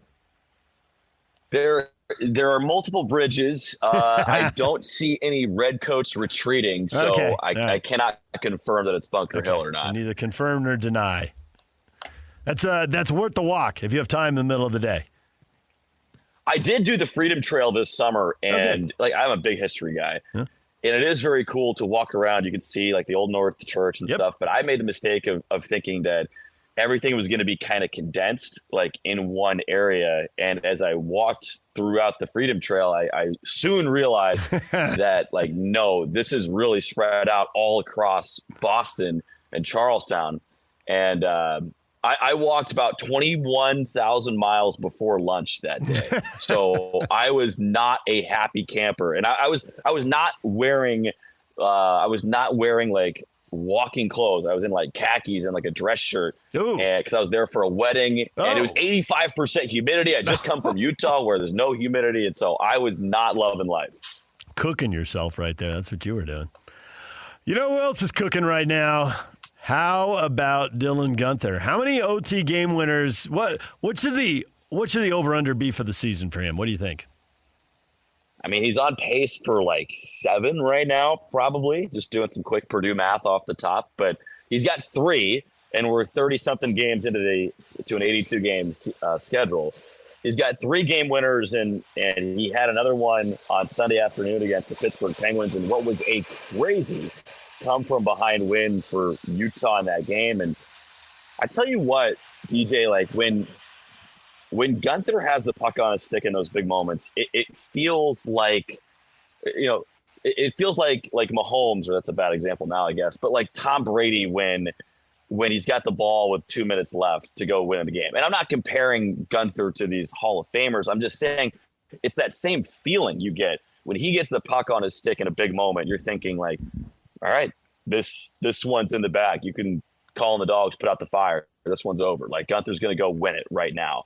Dating back to last year, he has more game-winning goals than anybody else since the start of last year, and he's only 22 years old. So he has that clutch gene, and I think more than anything, he's the guy that wants the puck on his stick in those big moments.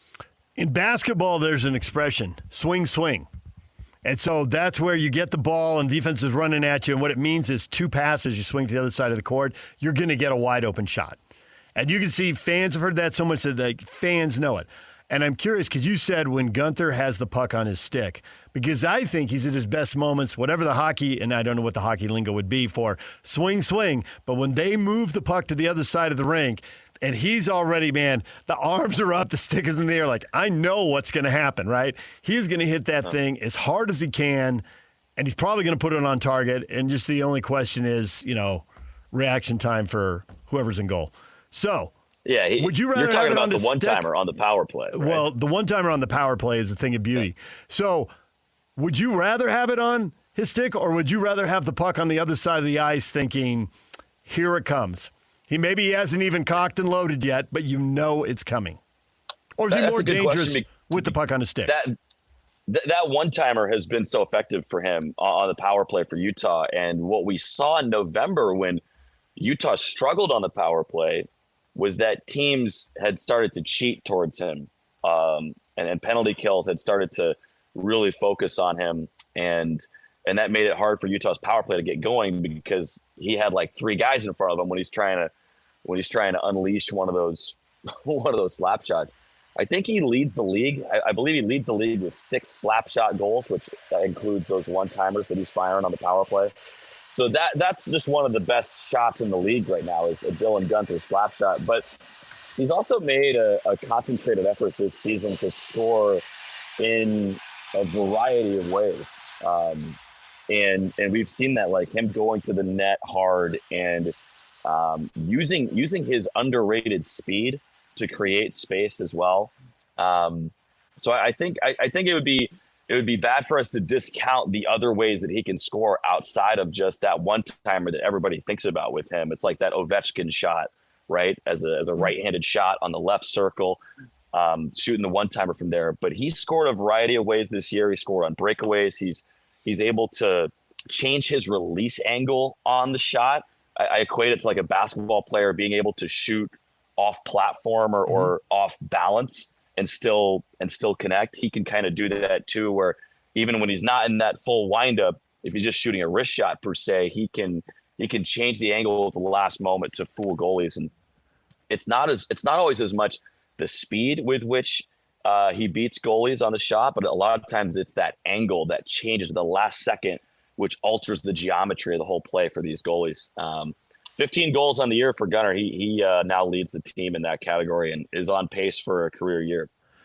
When it's 3-0, are you breaking out stories figuring this is over, or are you sitting there thinking, Thurl Bailey, the TV analyst for the Jazz, has a phrase whenever you start talking to him about big, he lets his voice break on purpose. Thurl has a super deep voice. If you ever hear him sing an anthem or something like that, it's unbelievable. But he'll go, it could happen.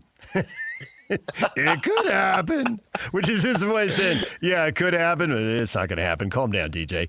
So were you thinking it could happen, or were you thinking, you never know?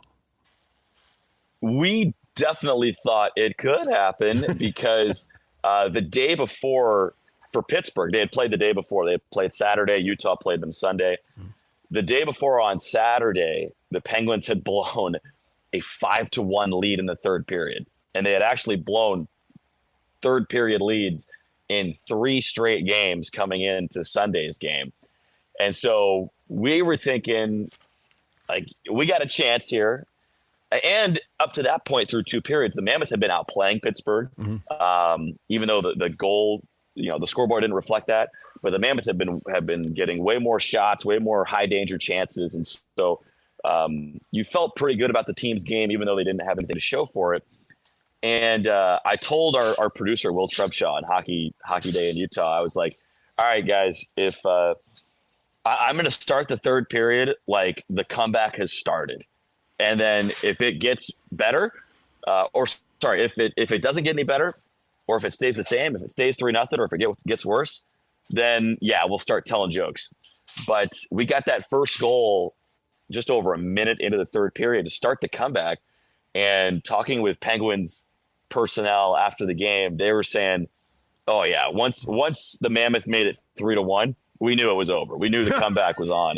And so they had that inkling of doom, whereas at 3-1, I wasn't quite like all the way in, but going off of past results for Pittsburgh, we knew that we had a chance. They're doing all this without Cooley. Do you have any update on his timeline, how he's doing? I don't know if you get to interact with players who are rehabbing that much. What can you tell people?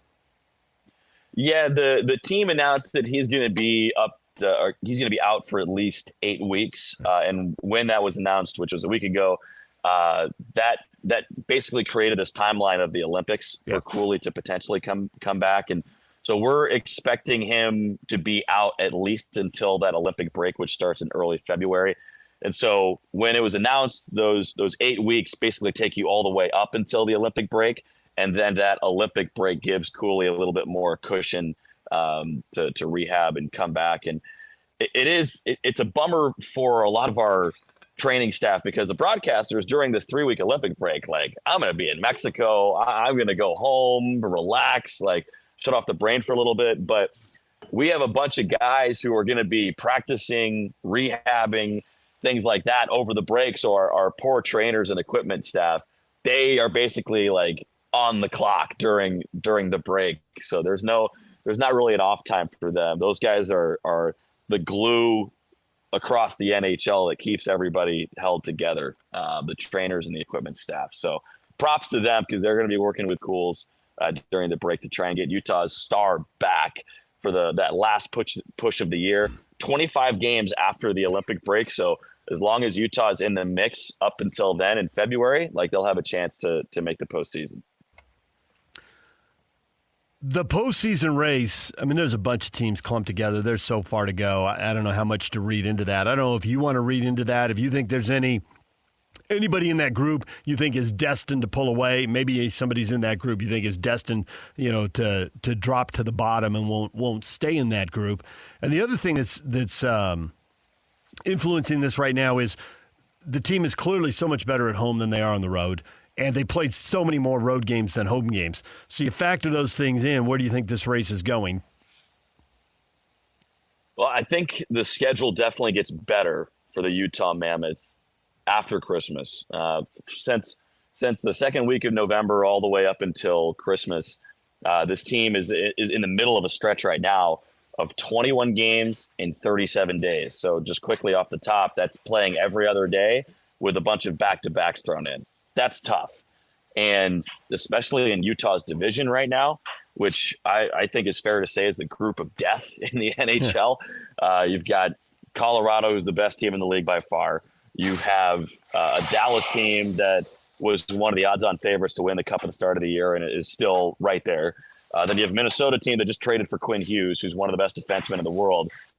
Those are the three teams that are currently in front of Utah right now. And it would be really tough for the Mammoth to catch any one of those three, I think. But Utah is currently just outside of the playoff picture by like a tiebreaker. But they have the same amount of points as the teams that are inside those wild card spots.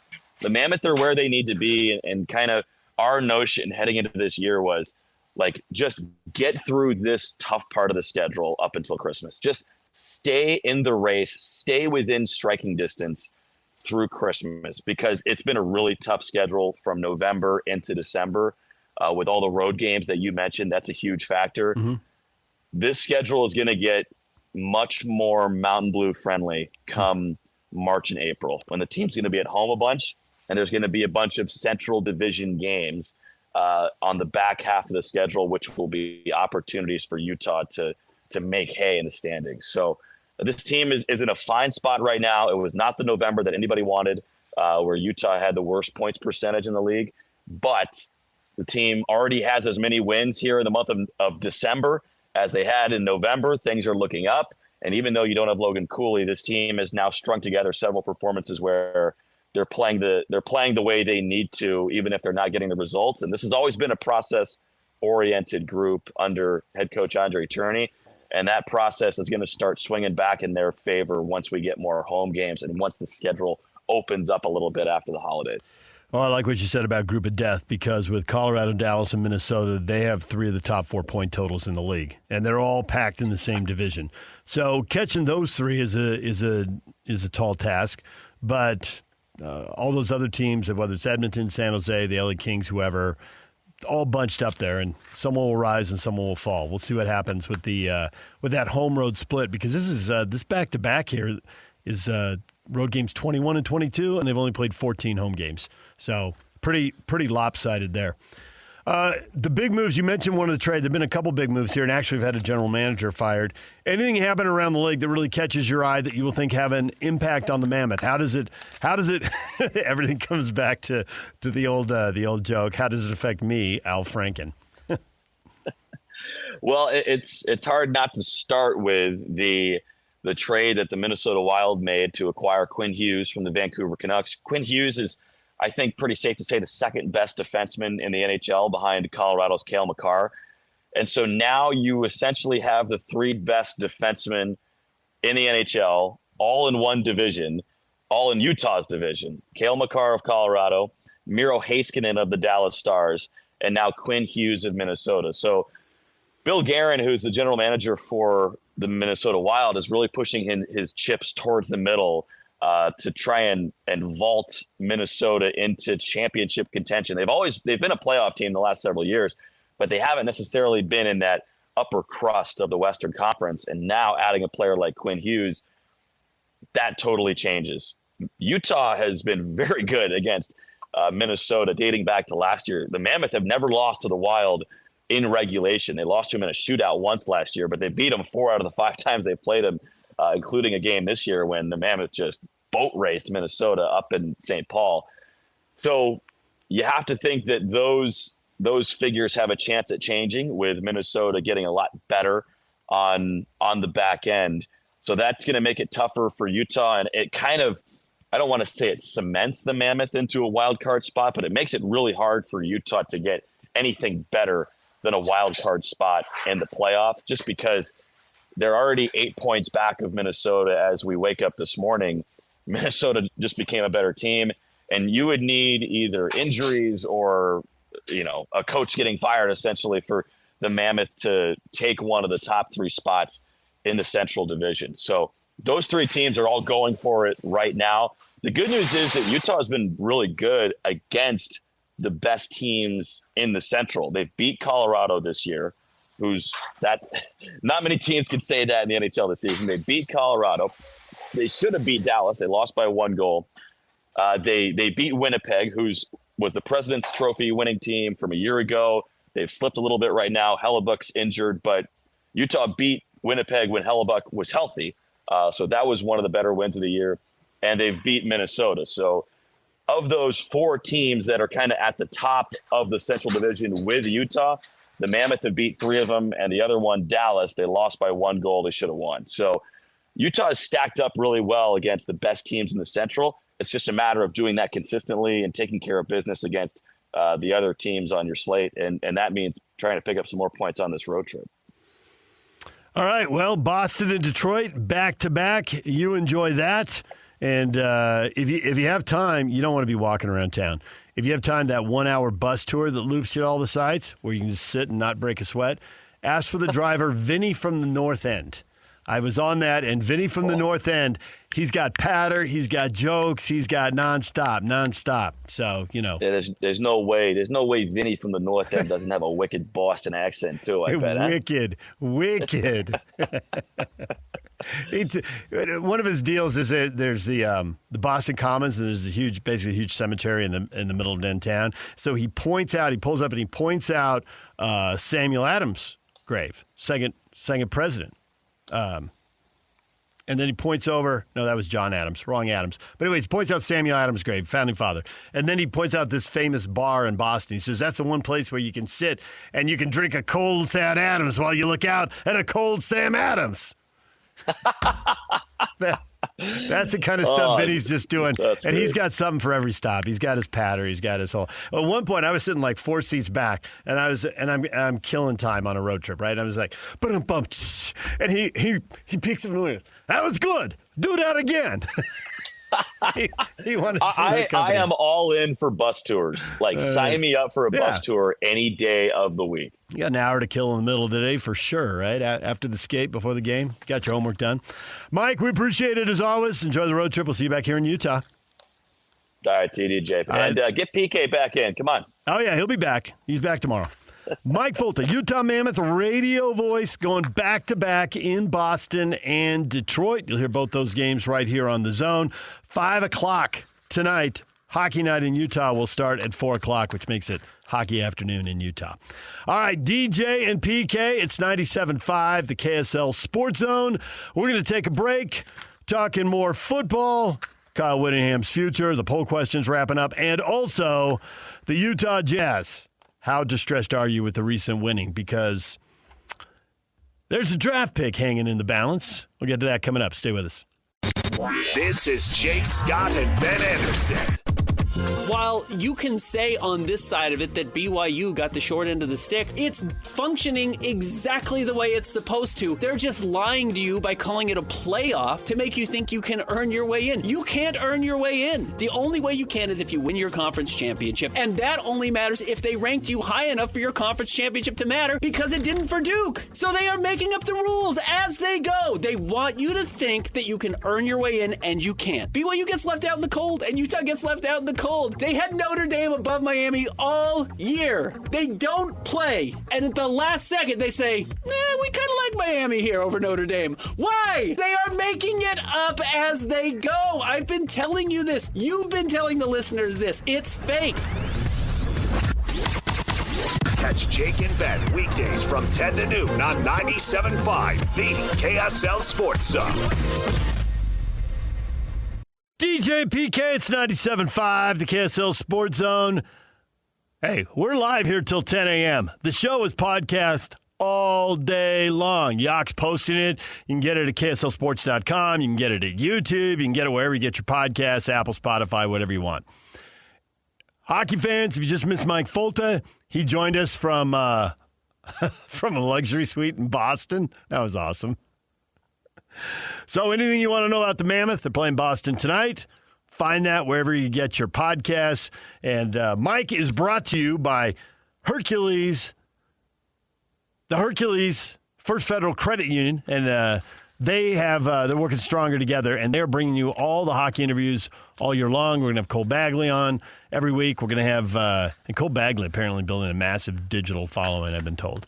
And then we got Mike on, who is the radio voice of the Utah Mammoth. It's all brought to you by Hercules First Federal Credit Union, growing stronger together. It's Utah Jazz Ticket Tuesday. We have tickets to give away right now to see the Utah Jazz take on the Orlando Magic. They play this Saturday at the Delta Center. So you want a Saturday night out, date night, tickets, freebies. The price is right. Caller 12 right now, 801-575-ZONE. 801-575-ZONE. 801-575-ZONE. Caller 12 is going to see the Jazz and the Magic. There is dissension in Jazzland. The fans just can't agree. And I get it. It's been mixed messages for a while, and nobody likes a rebuild. People like fast rebuilds. 2-3 years. We're in year 4, and people are worried about year 5. You're borrowing trouble from the future at that point. But the Jazz beat the Mavericks in overtime. Utah is 4-2 in their last 6 games. They're 5-3 in their last 8 games. Are you happy they're winning or upset they might lose the draft pick? And right now, I would say, we should put a poll question up on this and get the real numbers. I would say right now it's running 70-30 to lose the draft picks, upsetting. There are people who want to win, and Kyle says if Keontae develops into a star, maybe the draft pick isn't necessary anyway. A bird in the hand is worth 2 in the bush. Now, Kyle, here's the problem I have with that. You're largely right. I get that. But the problem with that is I watched Keontae go for 37 last night and think how much of this is real. Dallas runs a small lineup out there. They're trying to build a team that can compete for a championship. Winning the championship, obviously you want to, super hard to do. But you got to get a team that is in the top 2 or 3 in the league, and then you see how things break. And some years, and we saw that work for Denver. You know, some years the roster isn't quite there. You have a couple of injuries. You know, they've lost Jamal Murray at times for stretches, and they're not going to do it without him. I mean, the Joker is the biggest piece of the puzzle, but they got to have some stuff around him. And so that's where you got to get, where you're in the mix. And I think Denver's in the mix again this year. Maybe they'll get a second title. I think they're probably the second best team in basketball. Now, the top 3 are probably in the West, so it could be real tough for them by the time they get to the second round. But that's where you have to be. You have to be in the mix. And when the Jazz play teams that are in the mix, you see how far away they are. Oklahoma City, horrific, right? And then I watched last night, and Dallas isn't running a real lineup out there. Dallas is trying to tank. Dallas wants A.J. DeBonsa. As bad as the Jazz want A.J. DeBonsa, as bad as, you know, the bottom third of the league is all hoping, I hope it breaks our way. And if they don't get him, then they want Boozer, right? This is a deep draft. How do you get into those top 1, 2, 3, 4 picks and get a really good player? And Dallas is trying to do that. So I watched the Jazz win, and it's, yeah, but... And I watched Keontae go for 37. Like, yeah, but now, what happens when you play Oklahoma City? What happens when you play Denver? What happens when you play Houston? They did split 2 home games with Houston. The first one was horrific. The second one, they looked better, but I wonder how much Houston lost their edge, having just sat through horrific the day before. So I get the wins, but it's just, it looks to me like the bottom third of the league is all trying to get to Bonsa or Boozer or whoever at the top of the draft. Koa Pete. Yes. Darren Peterson. So you want one of these guys. So the bottom third of the league is running out funky lineups. I mean, they're not trying to win. And so I see these performances and I think that's great, but how good is it really? How much is this fool's gold? I see guys being aggressive, attacking the rim. You always want that. The best way to get an open three-pointer is to attack the rim. And the next best way is, even if you miss that shot, get the offensive rebound and kick it out. That's where you can really get some open threes. Feet set, in rhythm, high percentage shots. Obviously, 3 is more than 2. We know all the cliches. But when they're attacking the rim, I'm thinking, yeah, but you're attacking the rim with a bunch of 6'9" and 6'10" guys. And it's different when there's a long, athletic 7'1", 7'2" guy in there. And the Jazz, I mean, they were resting Nurkic. So for those of you screaming, they should be tanking. Well, Nurkic rested in December? How exhausted is he? The lineup that they rolled out there, DJ, was, in theory, a tanking-worthy lineup. In theory? Okay, it was. In theory. Because you're starting Flip. That was the only pregame conversation among multiple media members I was talking to. Flip was starting at the 5. You have Lowry, obviously. Okay, so Flip is big, but he's not that long. He doesn't play that big. He's not a high flyer. He's not a 5. He is at best a stretch 4. And so when you're starting him at the 5, therefore your interior presence is severely lacking. Markkanen, Filipowski, Sensabaugh, George, and Bailey. Bryce Sensabaugh hadn't been able to get off the bench, and suddenly he's playing 22 minutes. It feels like he's fallen out of favor. He can score it, but it's doing everything else. Rebounds, assists. How about the defensive end of the floor? How are you in transition? Well, we know he can shoot it, so I'm assuming he's not matching up in some of these other areas. But he starts and plays 22 minutes. But here's the deal. Dallas is dumping games too. And so I get it. And Kyle's right. If Keontae develops into a star, maybe the draft pick isn't as necessary. Well, you always want one more awesome player. And you're going to have to pay these guys, so you need what Oklahoma City has. You need the assembly line of draft picks and awesome players. Because every time you have to pay a player, eventually you're going to end up where the Warriors and the Celtics ended up. Yes, they won championships, and they had to pay the players, and then they couldn't afford to keep all the players. And the thing is, the Warriors won multiple titles, and I think the Celtics were set up to win multiple titles, but the cap rules changed. And so they've had to jettison guys. Now they had to jettison some older guys, but that's why you got to keep the assembly line coming.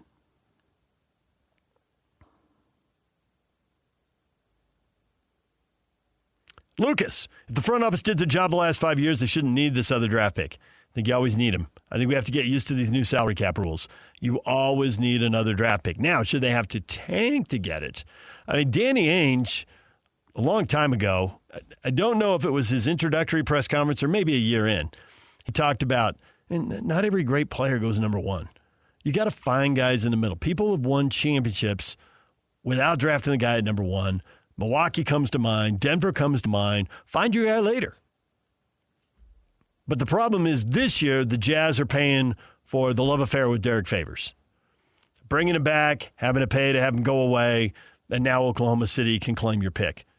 You know, there is a scenario out there where the Jazz are drafting 11th and have the pick, and it's like, well, they've got to hit. They got to figure it out. That's why you get the big money. That's why you got a massive scouting department. There's got to be a player out there. Find him. Too bad you can't get Boozer, Peterson. You can't get AJ. Too bad, but find somebody. That's the job. Except this year, because they're still paying off the Favors deal, if they draft 11th, they don't get to draft. They got to hand it over to Oklahoma City, who has done a good job of finding people in that range. All right, DJ and PK, we're going to take a break. When we come back, a little football. Yak, can you say that on the air? You can't? Come on. I would if I could, but I can't. All right. We'll try to get Yak to say on the air what he just told me because I want to see that happen. I've said before I want to see that happen. A lot of us wanted to see this Maybe happen. I'll just say I want to see this happen and say Yak refuses to comment. Okay. Maybe we'll get to that on the other side. And in addition, also whereas therefore, Kyle Whittingham. We got the end of the poll question, your career advice for him, and what will he do? Talk to somebody close to him, and it's not a done deal. There was some bitterness there. We will get to that next. Stay with us. This is JJ and Alex. I got this.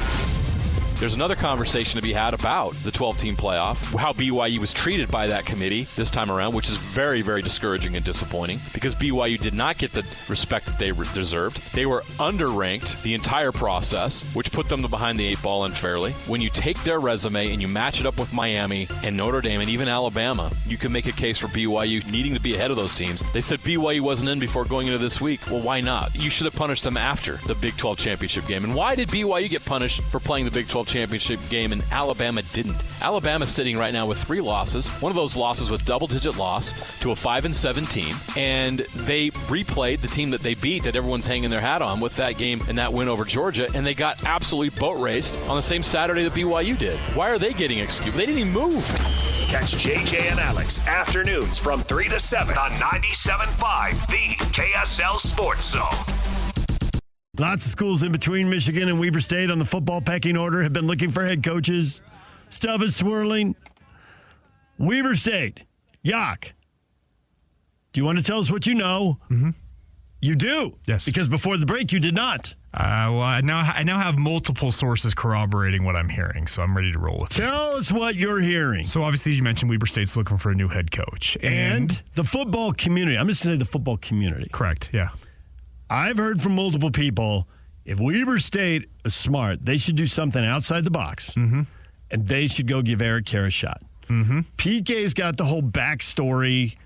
As far as Kerr worked for a guy who grew up in Wyoming, and there's another cutting-edge, legendary college football coach who grew up in Wyoming, and they shared offensive theories, and unfortunately, those two friends have both passed away now. But we're talking about Mike Leach. Yes. Yeah, the connection there. Right. Yeah. And offensive innovators. But Kerr got to, because he was at Jordan working as a coordinator, got to go with the head coach who was Leach's, I think Alex Jacobson was his name, right? Yeah.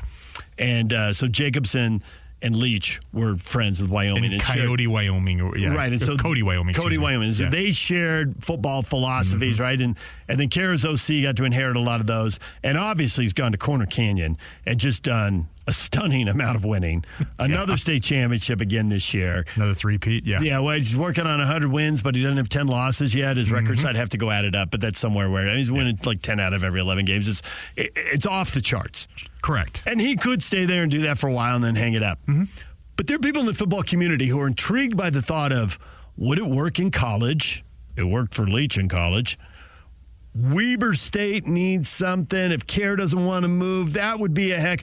I had that floated to me before I ever thought about it. But as soon as I heard it, I was like, I like stories, as we've said on some million.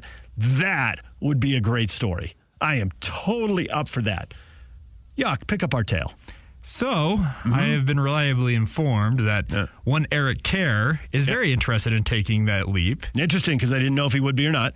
Obviously, because he's built a dynasty at Corner Canyon. Sure. He can be the rest of his coaching in high school. Okay, but he's got interest. And Weber State has interest, reportedly.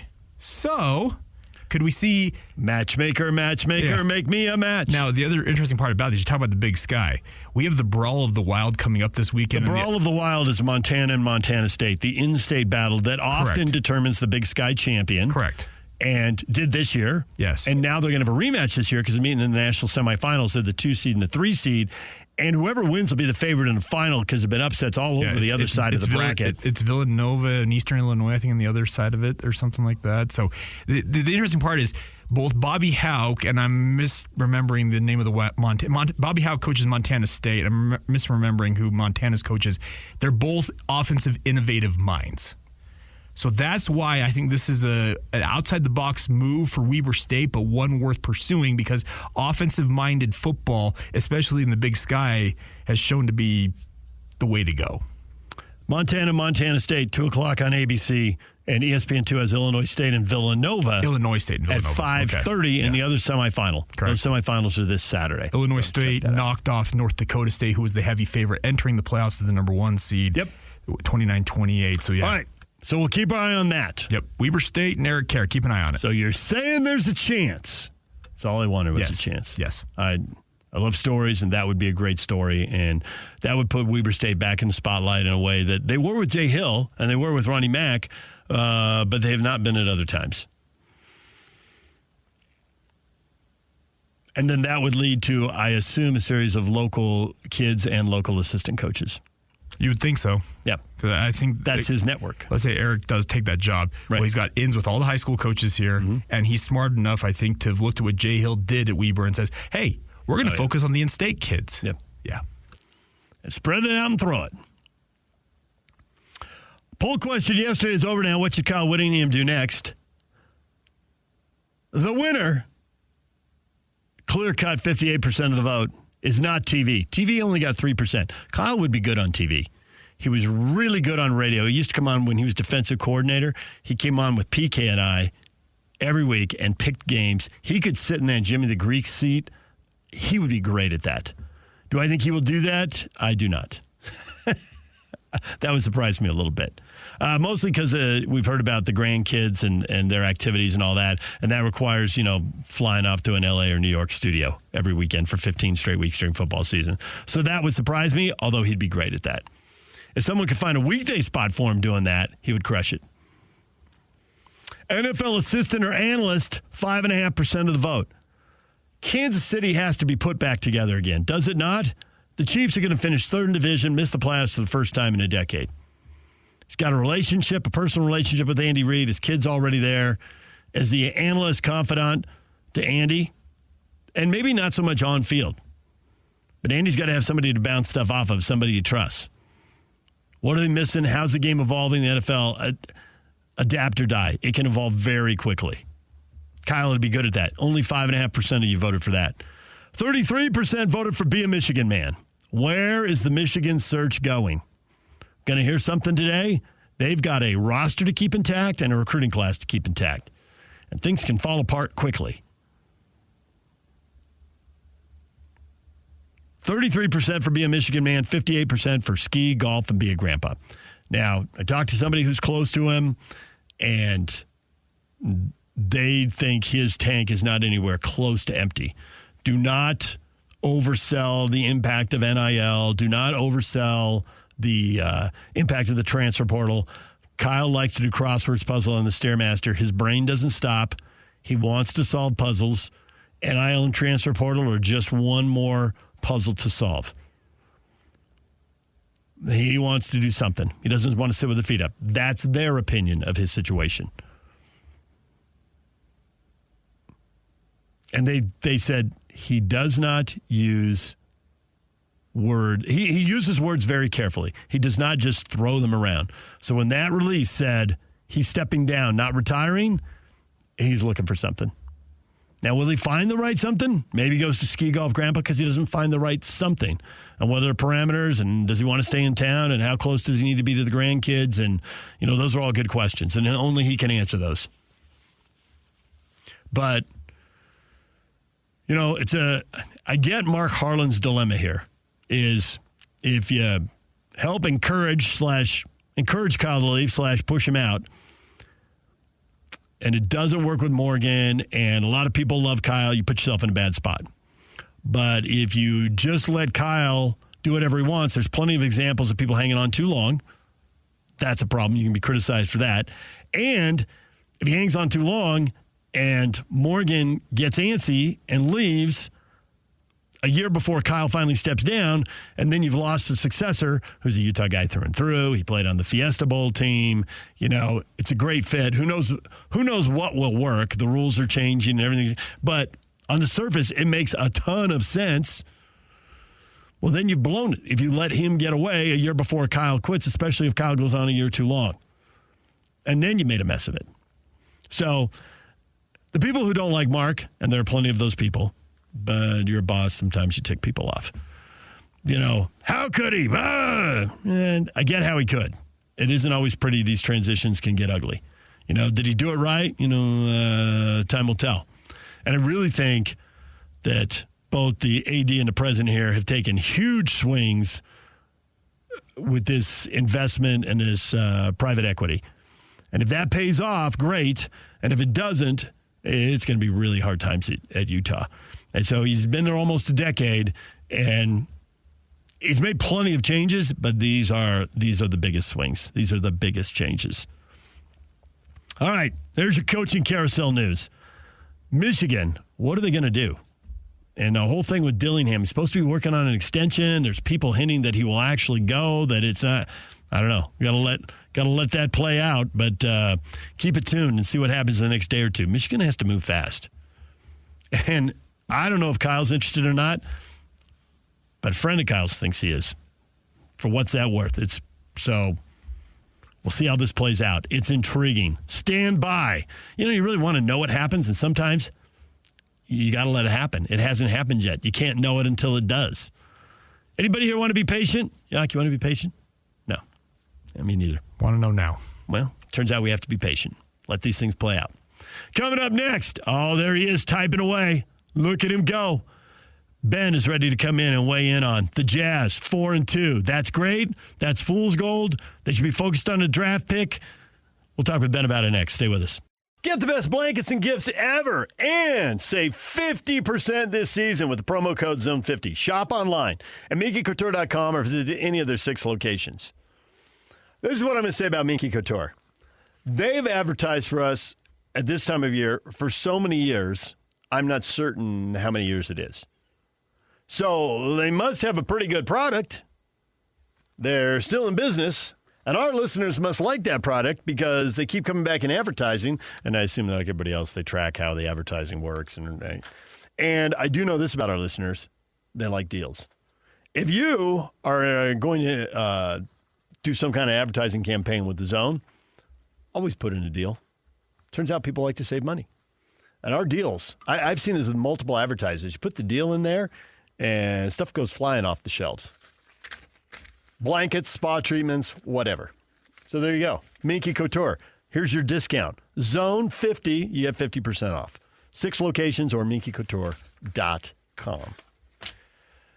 Ben Anderson now sitting in for the final hour of the show. Thank goodness. I'm going through withdrawals. There's been no one here to tell me I'm wrong. No one here to tell me an idiot. No one to point out what I'm obviously missing. I feel like I've gone through like some kind of 6-day cleanse here without PK. And tomorrow, it's on. But why wait? Right now. What am I missing? What's gone wrong? Let's start with your Utah Jazz. Mine? Yes. I cover the team. Not in the... Yes, exactly. Okay. And so you are therefore responsible for explaining each and every move they make. Oh, okay. I'm trying to figure it out myself. No, you're a Utah lifer. And the Jazz are in the DNA of the community. That's really what I was getting at. And you grew up... where'd you go to high school? Highland High School. Highland High. Good week for us. Shout out Morgan Scally.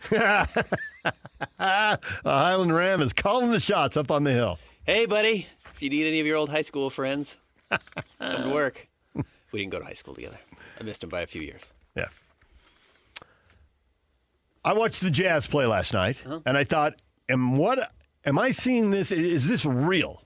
The Jazz have now won 4 out of 6. They have won 5 out of 8. They are too good to tank, but I don't know that means they're any good. When you beat a team like Dallas, which might be in tank mode itself. They were tanking. I think the Mavs might be interested in pairing A.J. DeBonsa with Cooper Flagg. That would be a pretty imposing duo.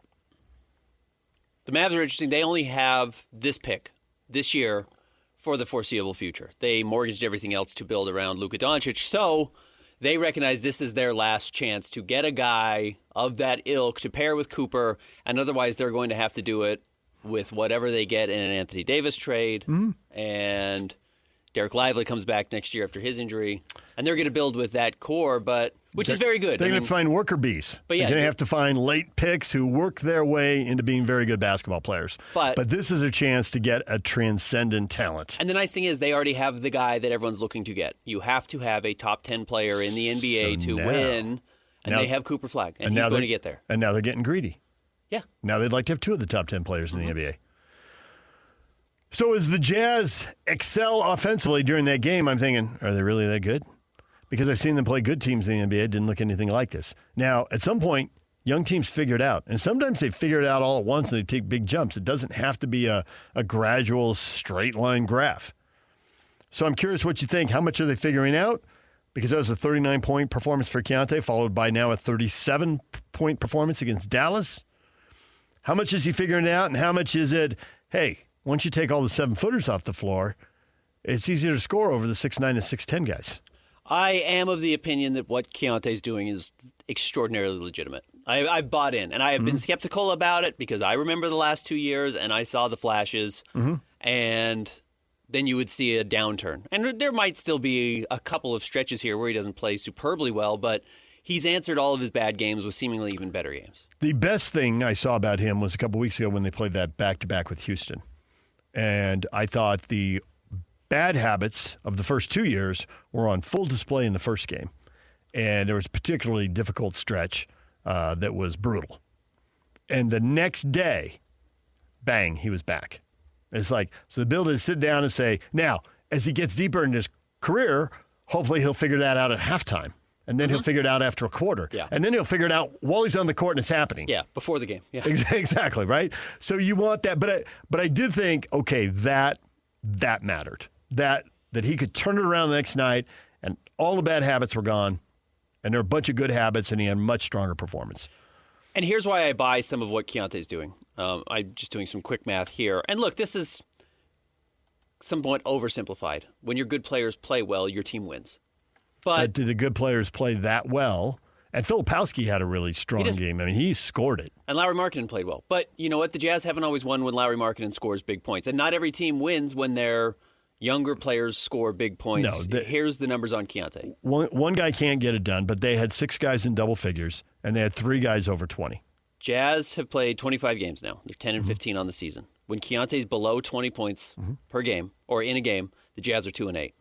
When he's above 20, the Jazz are 8-7. When he's above 30, again, when you have a guy score 30, your team's more likely to win. It's not that difficult, but the fact that it is actually mattering when it's on the floor, right. The Jazz are 5-1 when Keontae scores 30 or more. Meaning, he's doing these in big games. He's doing these in real games. And when he is playing well, it's impacting winning, which is something that is not always the case. And there's the other end of the floor, where defensively I thought they were a complete mess to start the game. They gave up 43 points in the first quarter, and they never did get their arms around Cooper Flagg. I mean, he just kept going. But in the second half, 24 points in the third, 30 in the fourth. I can live with that. That's winnable. But again, I felt like the whole game was distorted. It was like funhouse mirrors. I felt like I was at the carnival. Everything was distorted because you don't have rim protectors at either end. The lane's wide open. The message from the coaches is attack.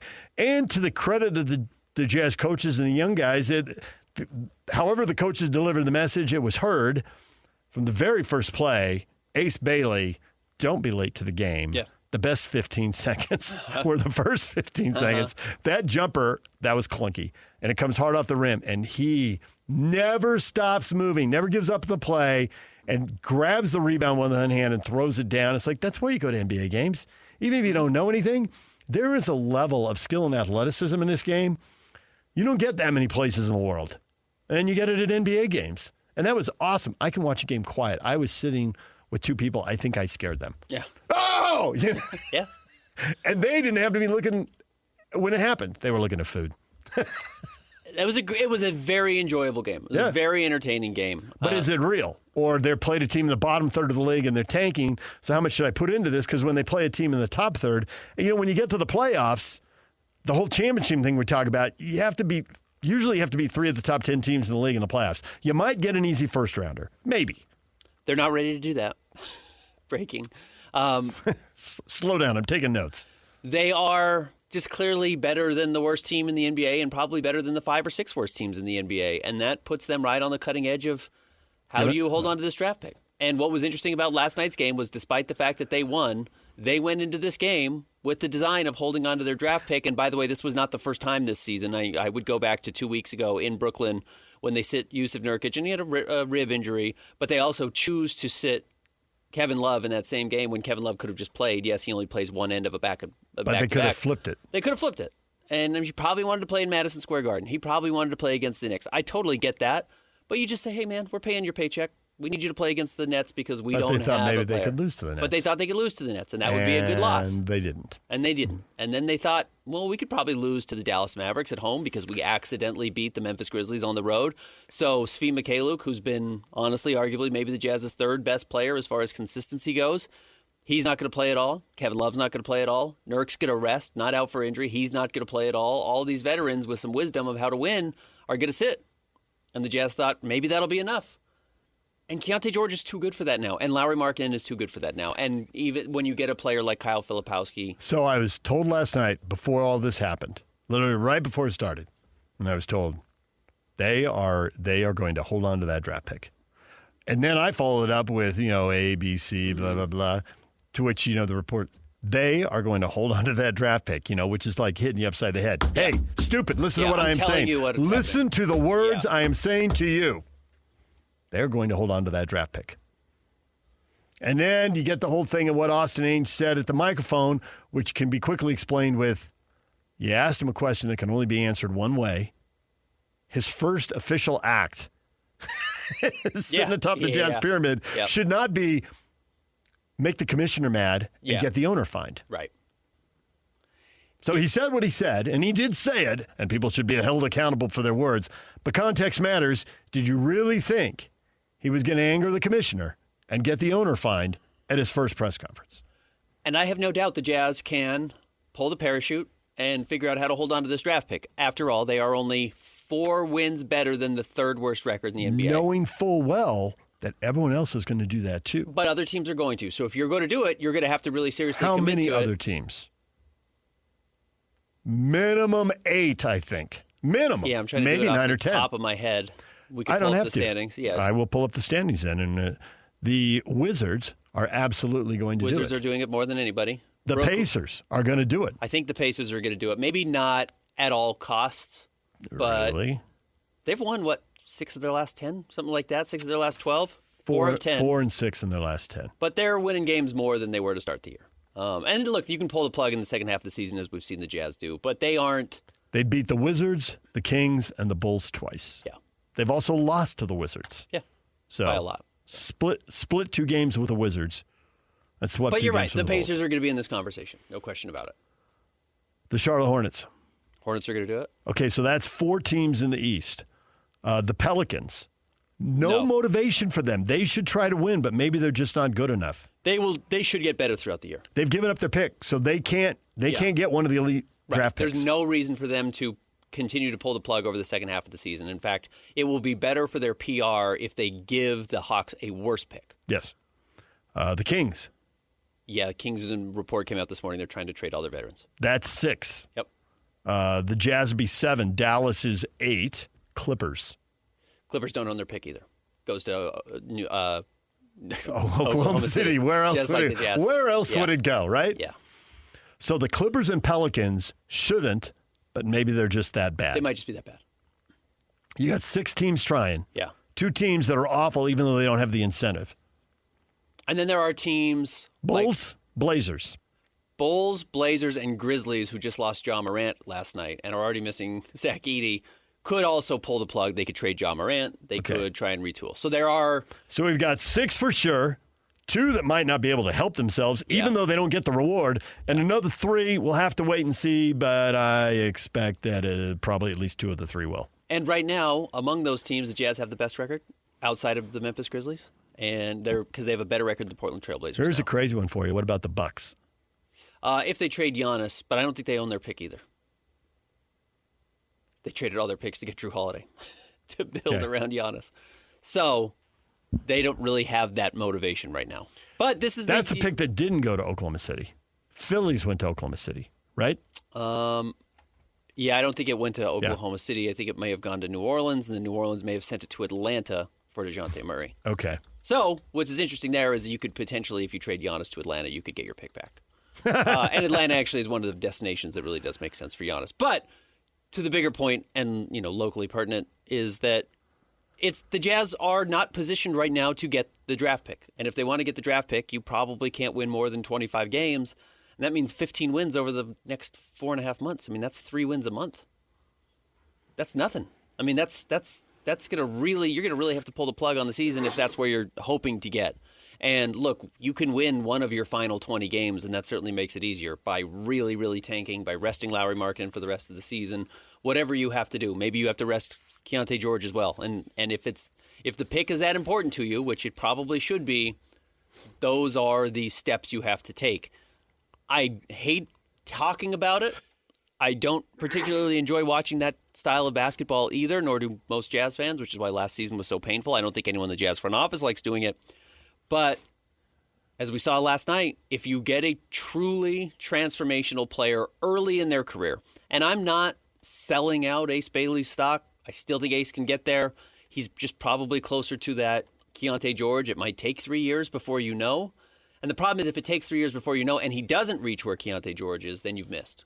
But if you can get one of these young 3 players in this year's draft, Darren Peterson, A.J. DeBonsa, Cam Boozer, and they are probably not as good as Cooper Flagg. Cooper Flagg is, he's the youngest player ever to score 40 in an NBA game. If they're even close to that level, and then you pair him with Lowry now, and you pair him with whatever this version is of Keontae George, and Ace Bailey turns into anything, suddenly you actually do have a roster that could compete for something serious. You never know how players are going to grow and evolve over 5, 7, 10 years, which is what we're talking about because Cooper Flagg's 18, so we're talking about 23, 25, 28 years old.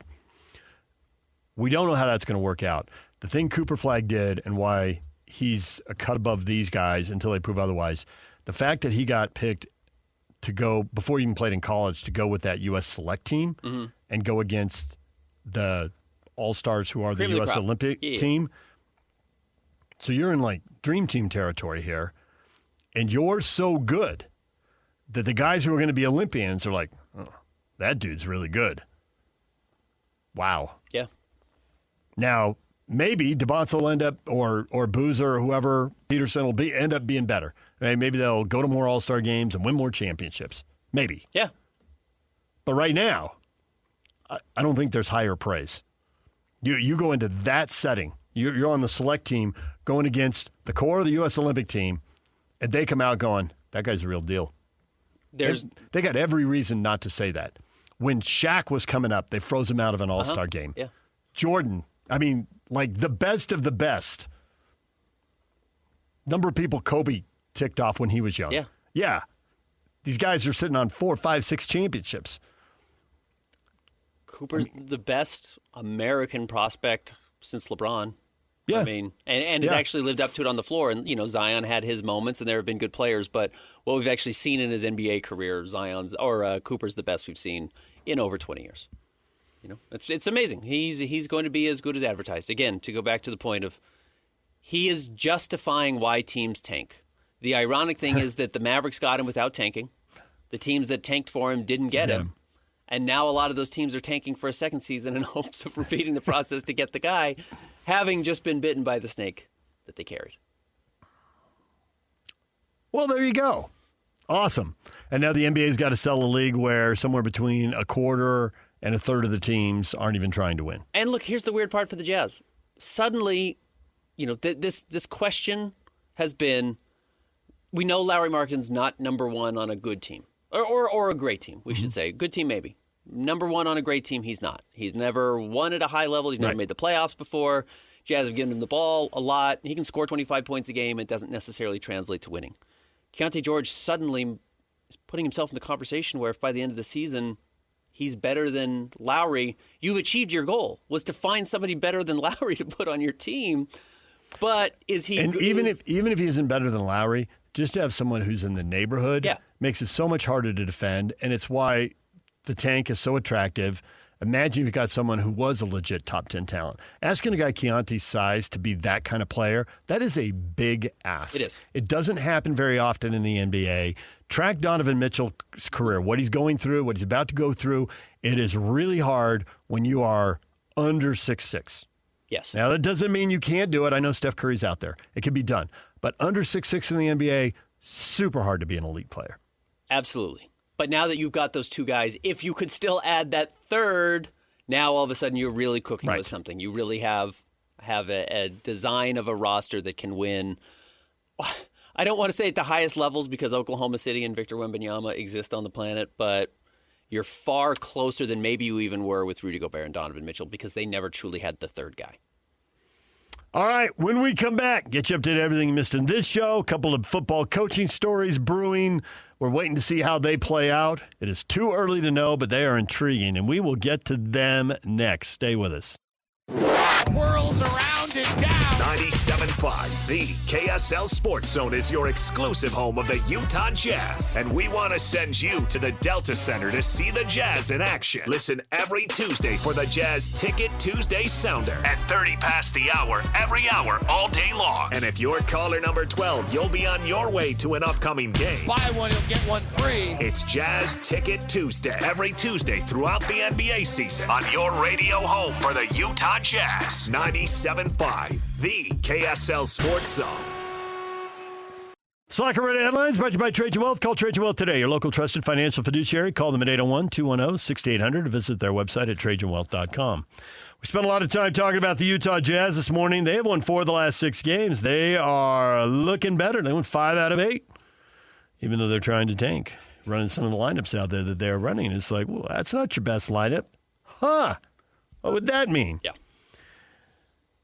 It is a Utah Jazz Ticket Tuesday. What kind of lineup will they play against the Orlando Magic Saturday at the Delta Center? No idea. Yeah. Surprise me. And they will. 801-575-ZONE. Caller 12. 801-575-ZONE. It's Utah Jazz Ticket Tuesday. Caller 12. Right now, wins tickets to see the Magic and the Jazz.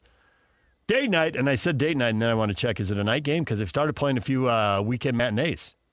7:30? Thank goodness. 7:30 Saturday night. Orlando and Utah. Call now. Y'all could get a winner. And if you don't win now, Jake and Ben will have tickets at 10:30 and 11:30. Tickets all day long, every hour on the half hour. All right, we've talked about a couple other stories. Covering high school football has been my job pretty much, well, one of my jobs, pretty much since day one when I moved to Utah. And different schools have had runs, right? Skyline was on top for a while. Northridge had a three-peat. Bingham had a good run. Corner Canyon has been the beast lately. And their coach, Eric Kerr, Yak was telling us early, that my Christmas wishes are coming true. I was hoping Weber State would be interested in him. I was hoping he'd go to Weber State. Weber State at times has been really interesting and a good story. We're in the story business. At times, they've been irrelevant. Yep. I think Eric Kerr and his offense, cutting edge, how would it do in the Big Sky? Super intriguing. And obviously, you have to get the players to make the offense work and all that. He'll have to adapt to college, but seems like a pretty smart guy. I know people who know him. I'm going to talk to him, but I know people who know him. And they are also super intrigued by this. Okay. And the interest seems to be returned from Weber State. Now, they still have to cut a deal. We'll see how that works out. I don't think it's done. But Yak has now fielded multiple calls this morning. Hey, keep your ear to the ground on this. Okay. Which I think is super interesting because we've watched a bunch of former players go through and where they don't have a lot of money to pay coaches. Right. And so we saw when Ron McBride went there and when Jay Hill went there, we saw good young coaches get a break and go there. Fessy Sataki would be a high-profile example, but there are other guys. As a Utah lifer and a Highland High Ram, who's probably all in on his fellow Highland High Ram, Morgan Scally, how intrigued would you be if Weber State made this kind of move? It's a funny change in how you've had to approach this. And it's not the first time a high school coach, especially a high-level high school coach, has made the jump to an FCS school. Nope. But in the past, when you could go out and get a Jay Hill and bring him over, who was a special teams coordinator at the time, you know, the money Utah could afford to pay Jay Hill in that era, yeah, may have not been competitive with what Weber State could even offer, or it was competitive, and then at this point, Jay Hill says, well, I want to be a head coach. Making the jump from special teams coordinator to head coach is really hard. Yep. Now, Mickey Mental, who they let go at Weber State, was making just over $200,000. Well, that's a big jump for a high school.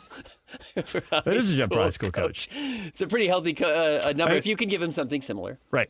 And it's probably less than Utah's paying all of their coordinators, special teams or otherwise. So in that sense, this is probably a bit of a pathway you have to take now.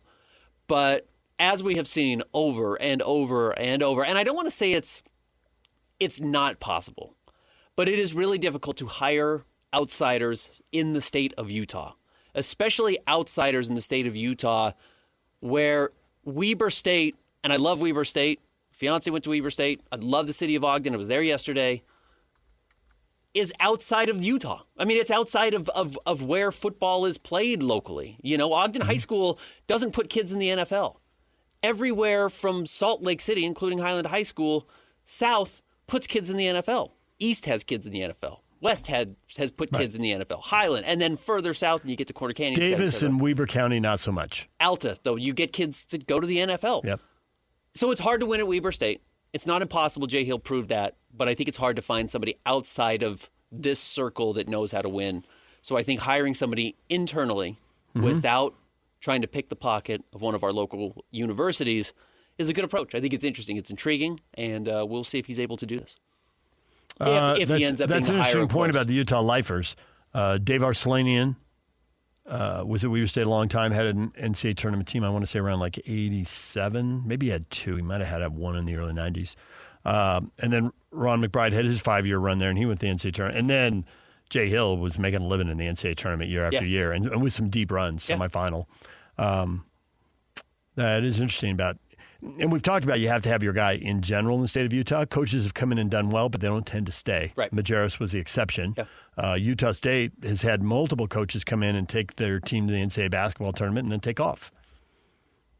And maybe Calhoun will stay. Jared Calhoun, the current coach. We'll see how long he's here.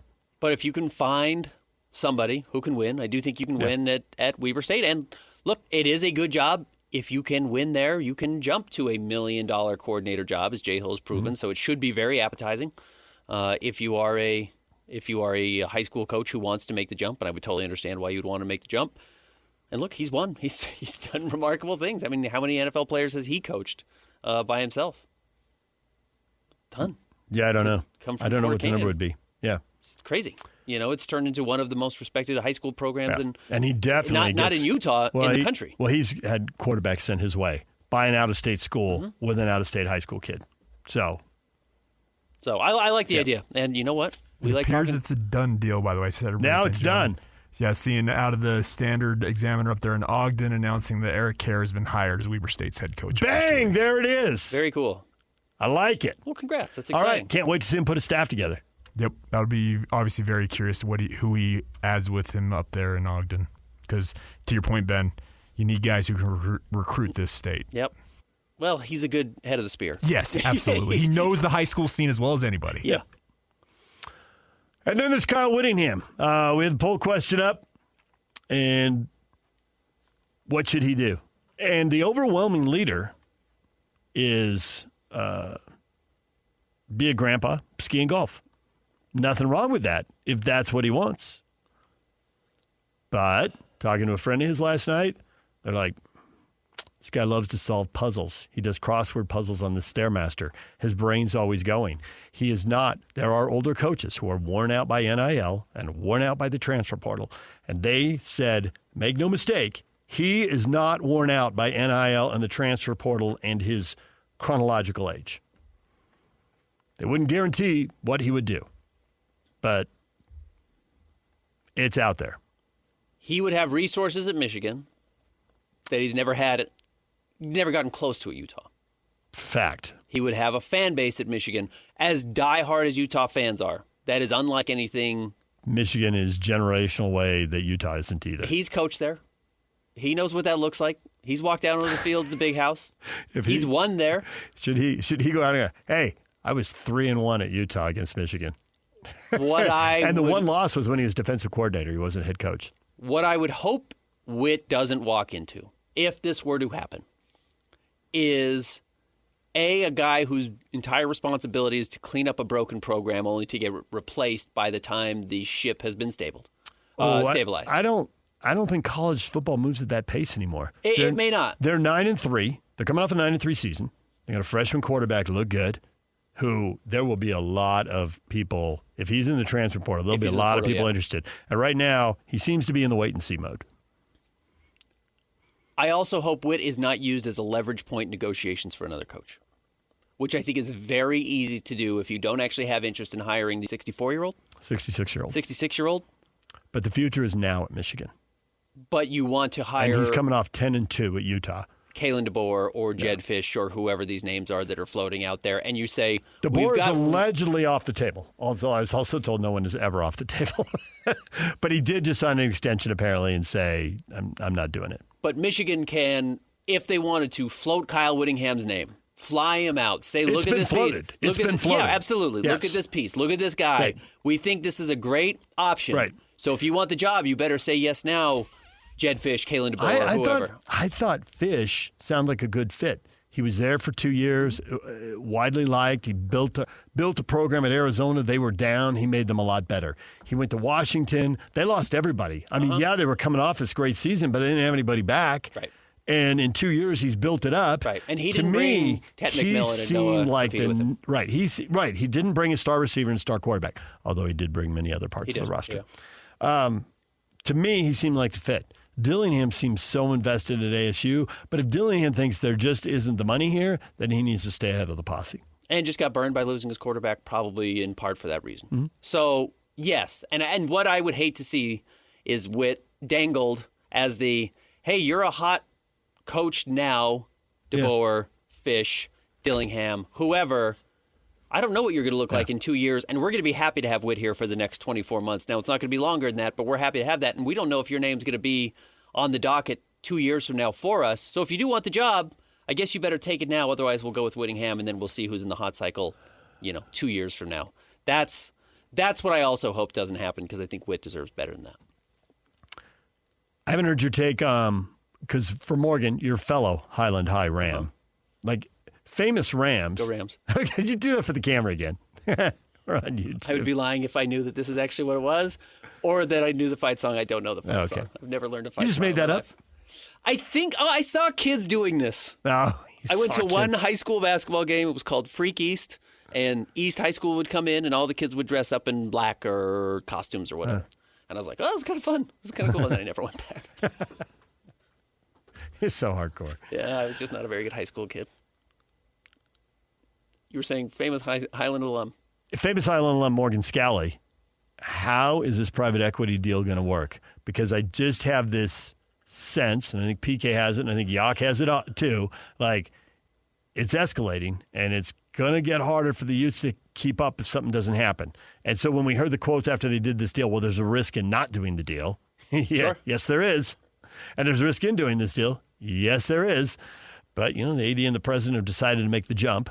And I don't think one would have made the jump with the other. I think they both had to make the jump for this to happen. And the timeline on this is very curious because the deal is not going to take effect until first quarter 2026. So it's not signed, sealed, and delivered quite yet. Stuff doesn't happen fast in business. I get that. But it'll happen, and it needs to happen. And for the arc of Morgan's career, it needs to happen. I think this Do you think it'll work in the long run? I mean, short run, you get infusion of money, great. Define work. And I well, here's what I think. If someone invests a lot of money, they want a lot of money back. When someone gives a presidential candidate of any party in any election $100 million, $200, when you start hearing them raise the people who are giving that money expect things back. I have not been surprised when tax cuts have happened because people have invested money. And so whoever's investing the money here, whichever conference or school, I mean, we're talking about the Utes here, but there's multiple things going on, they're going to expect money back. I think there's three ways to grow this for the Utes. One, if they hit the home run and end up going to the Big Ten in 5 years or whatever the Big Ten decides to do, your TV revenues are going up, revenue streams are going to increase. I can see where the bet would pay off. Two, if they can get the basketball program turned around, and if they get the new arena built, you have probably talked to people at the Jazz. I know I have. They have not been winning a lot the last 15 years. 2 owners, 4 GMs, 3 head coaches. They've been winning a lot. 7 playoffs, I think, in 15 years. 3 playoff series won. And yet they make way more money. Well, they redid the arena once. They're redoing the arena again for hockey. And every time they figure out how to make more money out of the building. The Huntsman Center opened its doors in 1969, and it's still a 1970s experience when you walk in there. You pay your $12 for a hot dog. You pay your $8 for a soda. You go to your seat. You leave. They could make a lot more money if the team is winning, playing in a 10,000-seat arena where they capture all the meals before the game, the way they did when they remodeled. You charge way more for tickets. You make a lot more money. I see that as a new revenue driver that could really move money. And then you have to get better at your corporate sale. That's where the real money is. You can only hit up working people for so much money. So how do you tap into corporations and provide them experience? The Jazz have been terrible for 3.5 years. big-time Jazz executives have talked with other big-time Jazz executives about how terrible they are, just lamenting it to each other. And yet the building is full and the money keeps coming in. They've gotten very good at selling. Mm-hmm.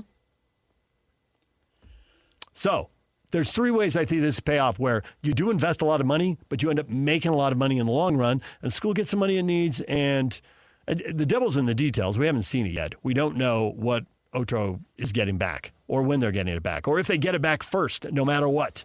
Does Ocho think you have to win to be in the club? And then if you're in the club, yes, you bought a team, the private equity, for $4. They get into the Big Ten, and now it's $10 back on your return. Do you have to win to get there? Or do you simply have to show that you're investing the money, and when the Big Ten and the SEC decide who matters and who doesn't matter, they just look at who's spending the money, and Utah's spending the money, and they say, okay, well, that's good enough for an invite for us. We just want people who are going to spend the money. Then, regardless of winning, is that the option? Or is it just the fact that sports is the best place to park your money right now? In all of business, apparently, for a little while it was art. Right now it's sports. A lot of people wanted to buy music discographies. But yeah, right now, go out, buy a sports team, sit on your money. In 2 years, you can probably double it and make it back. And is that where college football is heading? Is that what Ocho Capital sees, where 6 or 7 years from now, when this deal apparently expires or has the chance for Utah to buy back, they know that this $500 million investment is going to be worth $750 million or $1 billion, and they're going to be able to cash out to the tune of whatever that number is going to be. That's what I don't know. Do you have to win? Do you just have to invest? Or do none of those things matter, and just by the process of where things are headed, Ocho feels safe that they're going to make their money back? Professional sports has been a great place to park your money, without question. Parking it in college sports, where there isn't a salary cap, I don't know. My eyes aren't very good. I don't know if I can see the difference between professional sports and college sports anymore. There's no salary cap. That's a difference. Costs are controlled in the NBA. There are. Costs are controlled in the NHL. There's a collective bargaining Costs are agreement. controlled in the NFL. You're guaranteed half of the profits. You know what you're getting from network TV, whether your team's good or not. Ryan Smith knows what he's getting, and he values what he's getting from the network TV money. Absolutely. He knows he's getting half Baseball's the money. a little different deal because those tend to be locally driven deals. Now, baseball is trying to trend in the way they're cutting their network TV deals, but they're not there yet. As long as I think Ryan they're trying to trend. Doesn't spend like a drunken sailor on an overpriced roster, going into the salary tax aprons and paying double and you really triple. would have to be a drunken sailor. Yeah, because even a poorly trained sailor has the guardrails of the cap, the luxury tax, the repeater tax. Right. They make sure you don't get there. You would really have to steamroll your way through those. And you would have to not care about your profits Yes. at that point, which is fine. If you're a trillionaire and you don't care about your profits, fine. Yeah. Go for you. Good for you. Go be Matt Ishbia or, the people who have owned the Warriors now for several years. And if you feel like the titles are worth it, great. The titles are worth it. But, yeah, there are a lot of guardrails. And you're right. Is Ocho betting that those guardrails are coming to college football and are coming to college football soon? Or college athletics College soon? expenses just seem to be skyrocketing because the money's skyrocketing and yet people are still in debt. And so it's not just the expenses on their spending on coaches and on facilities. Now they're going to bring some discipline to that, and people are afraid what that will look like. Yep. Is that going to lead to reduced scholarships and dropping sports? It will be interesting if the backlash cutoff would be line. massive. The AD and the president have to know that. It'll be interesting if the cutoff line for the Big Ten and the SEC is finding the teams that will collectively bargain and separate themselves from college athletics, essentially. Because that's where you're going to have to get to, right? That's then an agreement between professional teams and TV corporations. Who's going to broadcast? How much money is going to be made? And yes, how much is going to be split between the players and the business aspect of it. DJ PK, we're back with your feedback next. Stay with us. DJ PK. It's official. Eric Kjar is moving from Corner Canyon High to Weber State. Done deal. An intriguing new era in Wildcat football. I have to watch. You weren't in on the Mickey Mantle experience. Mickey Mental. I thought there was a decent chance that was going to be a problem. He had to step in and replace Jay Hill, who is going to be one of the best that's ever done it. Don't follow the man. Yeah. Follow the man who follows really the man. difficult. And I will say, in Mickey's defense, take a look at that schedule they played this year. Oof. My advice to Eric Kjar, and he probably doesn't want or need my advice, and what I'm about to tell him has already occurred to him, you got to lighten that schedule up. Yeah. Now, part of it is the league did him dirty. Maybe it was an accident. I don't know. but they played the top half of the league. They played, of the bottom 5 teams, they played one of them. Yeah. Out. Now, they were one of them. Yeah. But they missed out on 3. You miss out on 3 teams, and they all end up down in the 2-6, 1-7 territory. They could have had a better season. Did they get to play Montana State, or a meeting in the national semifinals? Yes, they did. You got to play Davis, who was in the quarterfinals? Yes, they did. And then you got money games on top of that. That was a tough schedule for Weber State. So hopefully Eric Kerr gets a slightly more doable schedule. And look, this is not, I don't know if this is a good thing necessarily for our local universities. I don't think this is good for Utah or BYU. Right. Because Eric Kerr was bringing in NFL quarterbacks to come and play at his school. And then they were getting picked, ideally, sans Jackson Dart, to go play at our local schools. And they're not there anymore. He's not there anymore. So are these kids coming in now to play for him? Yeah, but if he gets a good freshman quarterback at Weber State, they'll just recruit him in the transfer Absolutely portal. they will. But it might be easier to get... Tomato. Is it easier to get a kid out of high school or out of the FCS? It actually might be easier to get him out of FCS. More ready to play. Yeah. And more willing to transfer. You know, they're not being courted probably by every school in the country, where right now if you play quarterback at Corner Canyon, you walk into some authority. The same way if you played point guard at Duke in the 80s and 90s, you had a good chance of going to the NBA. A, they recruited good players, but B, if you just filled that mantle, you had a chance. Jazz beat the Mavericks in overtime. Jazz are 4-2 in the last 6 games. Question in the morning, are you happy they're winning or upset they might lose the draft pick? Kelton says, I've seen this movie before. If they keep winning too much, players contributing will be traded, and Lowry and Key will be wrapped in bubble wrap. Correct. Yeah, we've all seen the movie. Yeah, look, I think I would put bubble wrap first, trade second. 25 wins, I still think is the number. I would circle that. They are way ahead of schedule. So how do you fix that? Well, you have to be way off schedule the second half of the year, which means a much uglier second half of the season. You think if they have 25 wins, they'll be okay? Yeah, I think so. Ooh. I still think that puts you about 6th place. Ooh. And 6th place gives you an 80-ish, 85%. I would have 86%. agreed with you a while ago, and now I'm not sure. But these teams are going to play each other, so somebody has to win. Yeah. I was thinking low 20s. I'm not sure mid-20s. 22. But right now, they're on pace to win 30, yeah, which is too many. If you win 22 games, you're holding on to your pick for sure. 25, you're still sweating a little bit on lottery night. Class will skip. The Jazz are not giving a draft pick to OKC that would be used on DeBonza. That's not a thing. Well, that's true. It's probably true. No, it's definitely true because A.J. DeBonza's not falling to 9.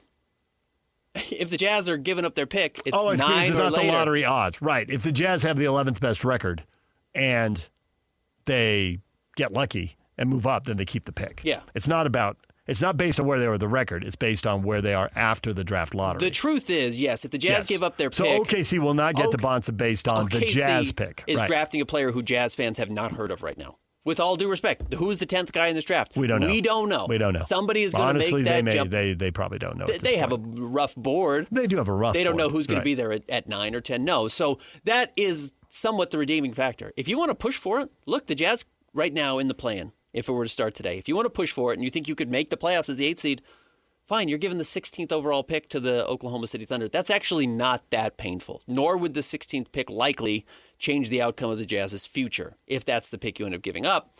The problem is this is your year if you do want to hope to hold on to a top 4 or 5 pick that you could get another difference maker.